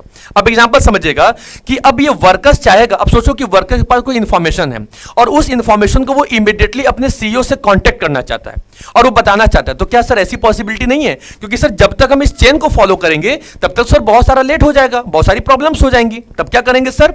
तब तो भाई देखो हमें क्या करना होगा कि इस समय में सिचुएशन में एक फॉलो बताया गया कि एक ग्राफ में यहां पे जो आप देख रहे हैं, यहां पे सेम लेवल ऑफ अथॉरिटी, अगर यहां पे हमारे पास बॉस बैठे हुए हैं, ठीक है, और ये एक तरीके से प्रोडक्शन मैनेजर है और यहां पे हमारा कौन है, सेल्स मैनेजर। तो अगर प्रोडक्शन मैनेजर को कोई बातें शेयर करनी है तो सेम लेवल ऑफ अथॉरिटी सामने वाली अथॉरिटी से डायरेक्टली कम्युनिकेट कर सकता है, कांटेक्ट कर सकता है through as a gang plank. किसके जरिए काम कर सकता है? इसको बोला जाएगा बच्चों एज अ गैंग प्लैंक। तो गैंग प्लैंक का मतलब होता है in the case of emergency same level of authority will contact with each other, वो एक दूसरे से कांटेक्ट कर सकते हैं, लेकिन कब? इन द इमरजेंसी सिचुएशन, और किसी सिचुएशन में वो ऐसा नहीं करेंगे। ये बात क्लियर आपको हो गई? तो अब यहां पे अब सर मान लीजिए एक ये वर्कर है, ठीक है, तो ये जो वर्कर होगा वो वर्कर से ही कांटेक्ट करेगा। Production manager production sale manager से काम करेगा, अगर ये जनरल मैनेजर होगा तो जनरल मैनेजर से कांटेक्ट करेगा। एग्जांपल देख लीजिए, समझिए यहां पे क्या लिखा हुआ है, गैंग प्लैंक लिखा हुआ है। ये कौन है? ये हमारे कंपनी का हो गया एक तरीके से वर्कर। कौन हो गया? ये हमारे कंपनी के भाई साहब हो गए, एज अ हमारे कंपनी का हो गया वर्कर। तो वर्कर जो होगा ये भी वर्कर हमारे पास हो गए। सर ये दो लाइन क्यों बनाई गई है? यहां बॉस बैठा हुआ है, ये मान लीजिए कि सर ये पूरी जो टीम है ये प्रोडक्शन की टीम है और ये जो पूरी जो टीम है सर वो कंपनी के जो सेल्स की टीम है। तो यहां पे सेल्स के वर्कर हैं, सेल्स का सुपरवाइजर है, सेल्स का यहां लिख लीजिए सुपरवाइजर हो गया कंपनी का, ठीक है। कंपनी के बाद क्या हो गया? सुपरवाइजर के बाद मान लीजिए एक तरीके से कंपनी का जो डिपार्टमेंटल मैनेजर हो गया, ये मान लीजिए सुपरवाइजर हो गए, डिपार्टमेंटल मैनेजर हो गए, एसोसिएट मैनेजर या इसको तो जनरल मैनेजर कह लीजिए। भाई मेरे पास इंफॉर्मेशन, तो यहां से क्या होगा कि अगर मेरे पास कोई इंफॉर्मेशन होगी तो उस इंफॉर्मेशन को मैं क्या करूंगा? शेयर करूंगा अपने बॉस के साथ में। तो ये मेरा फ्लो कैसे जाएगा बच्चों? ऐसे अपवर्ड तरफ जाएगा, आई बस में। लेकिन अगर बॉस के पास कोई इंफॉर्मेशन और बॉस की कोई गाइडेंस या कोई नोटिस को फॉलो करना होगा तो उनका इंस्ट्रक्शन कैसे आएगा? उनका इंस्ट्रक्शन इस तरह के निगेटिव, मतलब नीचे डाउनवर्ड कम्युनिकेशन में आएगा। तो क्या होगा? इस तरीके से ये हमारा पूरा का पूरा एक तरीके से फॉलो किया जाता है और इसको डेवलप किया जाता है स्केलर चेन के जरिए। तो स्केलर चेन मतलब क्या होगा? कंपनी के गोल को अचीव करने के लिए प्रॉपर एक सिनेरियो होना चाहिए कि वर्कर डायरेक्टली अपने बॉस से ना मिले, बल्कि उनको प्रॉपर तरीके से चेन को फॉलो करना होगा। अपनी इंफॉर्मेशन अपने ऊपर के बॉस को, फिर ऊपर बॉस को, फिर ऊपर बॉस को, देन बॉस को। फिर बॉस को समझ में आएगा तो बॉस भी डायरेक्टली आपसे कम्युनिकेट नहीं करेगा, बल्कि वो भी इस चेन को फॉलो करेगा। वो अपने से नीचे वाले बंदे को, फिर उसके नीचे वाले बंदे को, नीचे वाले बंदे को, ऐसे हमारा क्या होता है? एक कम्युनिकेशन का भी दौर होता है और हमारे कंपनी के अंदर एक एफिशिएंटली काम का भी होता है। चलो भाई आगे बढ़ते हैं। प्रिंसिपल ऑफ ऑर्डर क्या कहता है बच्चों? ऑर्डर का मतलब साफ साफ होता है सर कि हर, यहां पे ऑर्डर मतलब आपको ऑर्डर नहीं देना है, बल्कि मतलब होगा कि हर चीज, हर सामान को रखने का या हर चीजें एक प्रॉपर प्लेस पे हो, फिक्स्ड प्लेस हो फॉर एवरीथिंग। हमारे कंपनी, मुझे स्कूल में पता होना चाहिए कि भाई लाइब्रेरी कहाँ है, म्यूजिक रूम कहाँ है, स्टाफ रूम कहाँ होगा, हमारा फिजिकल रूम कहाँ होगा, सबको पता होना चाहिए। ये क्यों रीजन पता होना चाहिए? इसका मतलब क्या? उससे हमारा समय कम बचता है। जितना समय बचेगा उतना हम एफिशिएंसी काम कर पाएंगे, है ना। अब किसी चीज को खोजने में समय लगा दोगे तो सारा समय तो बस खाली खोजने में निकल जाएगा। उनसे बचना है, उनसे क्या करना है? उनसे लड़ना है, आगे बढ़ना है। तो लिखा systematically arrangement of people and resources within an organisation. तो सजेशन देता है कि there should be designated place हो एवरीथिंग के लिए, फॉर एवरीवन के लिए, चाहे वो लोग हों, चाहे वो ह्यूमंस, कोई भी काम होगा सबके लिए प्रॉपर तरीके से हमारे पास एक डेजिग्नेशन होनी चाहिए, ठीक है। अगला क्या कहता है बच्चा? इक्विटी मतलब सबका साथ सबका विकास। मतलब कोई हिंदू मुस्लिम सिख ईसाई कुछ नहीं, बिना किसी रिलीजन के, बिना किसी नेशनलिटीज के, बिना किसी कास्ट के, बिना किसी रंग रूप के हमारी ऑर्गेनाइजेशन के अंदर जितने सारे इंप्लॉई हैं वो केवल इंप्लॉई हैं, ठीक है। वो सब इंडियंस हैं, कोई वहां पे कोई ब्राह्मण ठाकुर ऐसा कोई नहीं है, ठीक है। सब क्या है? एक सबको इक्वलिटी देखना, सबको एक इक्विटी में देकर के चलना, सबको फेयर रेम्यूनरेशन देना, सबके संग एक जैसी डीलिंग करना, सबके संग एक फेयर कम्युनिकेशन को एस्टैब्लिश करना। ये सारा काम हमारा ये प्रिंसिपल सिखाता है। इन प्रिंसिपल्स को फॉलो करना चाहिए, बिना किसी एज को, बिना किसी डेजिग्नेशन को फॉलो किए हुए, बिना किसी जेंडर रिलीजन के हमको जज नहीं करना है, ठीक है। अगला पॉइंट है stability of tenure of personnel. अगर आप अपनी ऑर्गेनाइजेशन के अंदर आप एज अ मैनेजर हैं और अपने कंपनी में बार बार अपने इंप्लॉइज को शिफ्ट करते रहते हैं, ट्रेनिंग और उनके क्या बोलते हैं ट्रेनिंग मान लीजिए, सॉरी ट्रांसफर करते रहते हैं या तो आप उनका प्रमोशन करते रहते हो, ये आपको रोकना चाहिए। एक बार बार ट्रांसफर प्रमोशन करने से क्या होता है कि स्टेबिलिटी बन के नहीं आती है, तो एक टेन्योर नहीं बन पाता, एक पर्सनालिटी डेवलप नहीं हो पाती। ठीक है, तो क्या करना होगा कि आपको अपने पर्सोनल को अपने कंपनी के अंदर एक करना चाहिए, प्रोडक्टिव बनाने के लिए थोड़ा पहले काम कराओ। जब बहुत ज्यादा एक्सपीरियंस उसके पास हो तब उसका प्रमोशन करो या तब उसका ट्रांसफर करो। इससे क्या होगी, उनके अंदर की स्टेबिलिटी होगी। अगर उनका बार बार टाइमिंग आप थोड़ा थोड़ा समय पे उनका ट्रांसफर करते रहोगे, प्रमोशन करते रहोगे, तो उसके पास नॉलेज हो जाएगा जीरो, वो बंदा एफिशिएंट होने के बजाय क्या हो जाएगा, इनएफिशिएंट हो जाएगा। तो देखो बच्चों, अब अगला पॉइंट क्या कहता है, इनिशिएटिव के बारे में कहता है। अब भाई अब इनिशिएटिव क्या है, देखो कंपनी के जितने सारे जो बॉस होते हैं, जो कंपनी के हमारे ऑर्गेनाइजेशन जो हमारे मैनेजर्स होते हैं, जो लीडर होते हैं, उनको एक पॉसिबिलिटी वर्क की जरूर करना चाहिए। क्या करना चाहिए बच्चों, उन्हें एक काम करना चाहिए कि वो हमेशा जब भी काम करें तो एज अपने वर्कर्स को और अपने एम्प्लॉयज को बुलाएं किसी भी तरीके के अपने ऑर्गेनाइजेशन अंदर एज अ प्लान बनाने के लिए, डिसीजन बनाने के लिए, किसी भी काम को करने के लिए। उनके आइडियाज को लीजिए, उनके व्यूज को लीजिए, उनके सजेशंस को लीजिए। जितना ज्यादा आप उनके आइडियाज व्यू सजेशन लेंगे उतना ज्यादा उनके अंदर मोटिवेशन बढ़ेगी, उतना ज्यादा वो आपके कंपनी के लिए और ज्यादा काम करके करेंगे।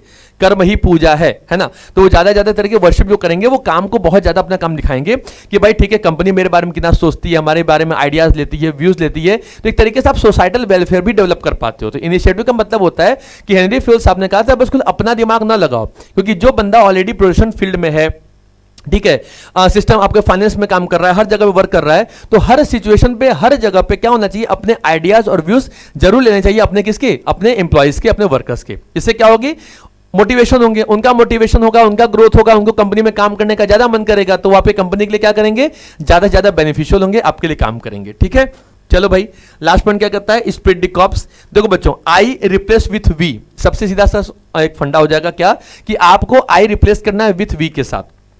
मैंने किया नहीं, हम सब ने किया।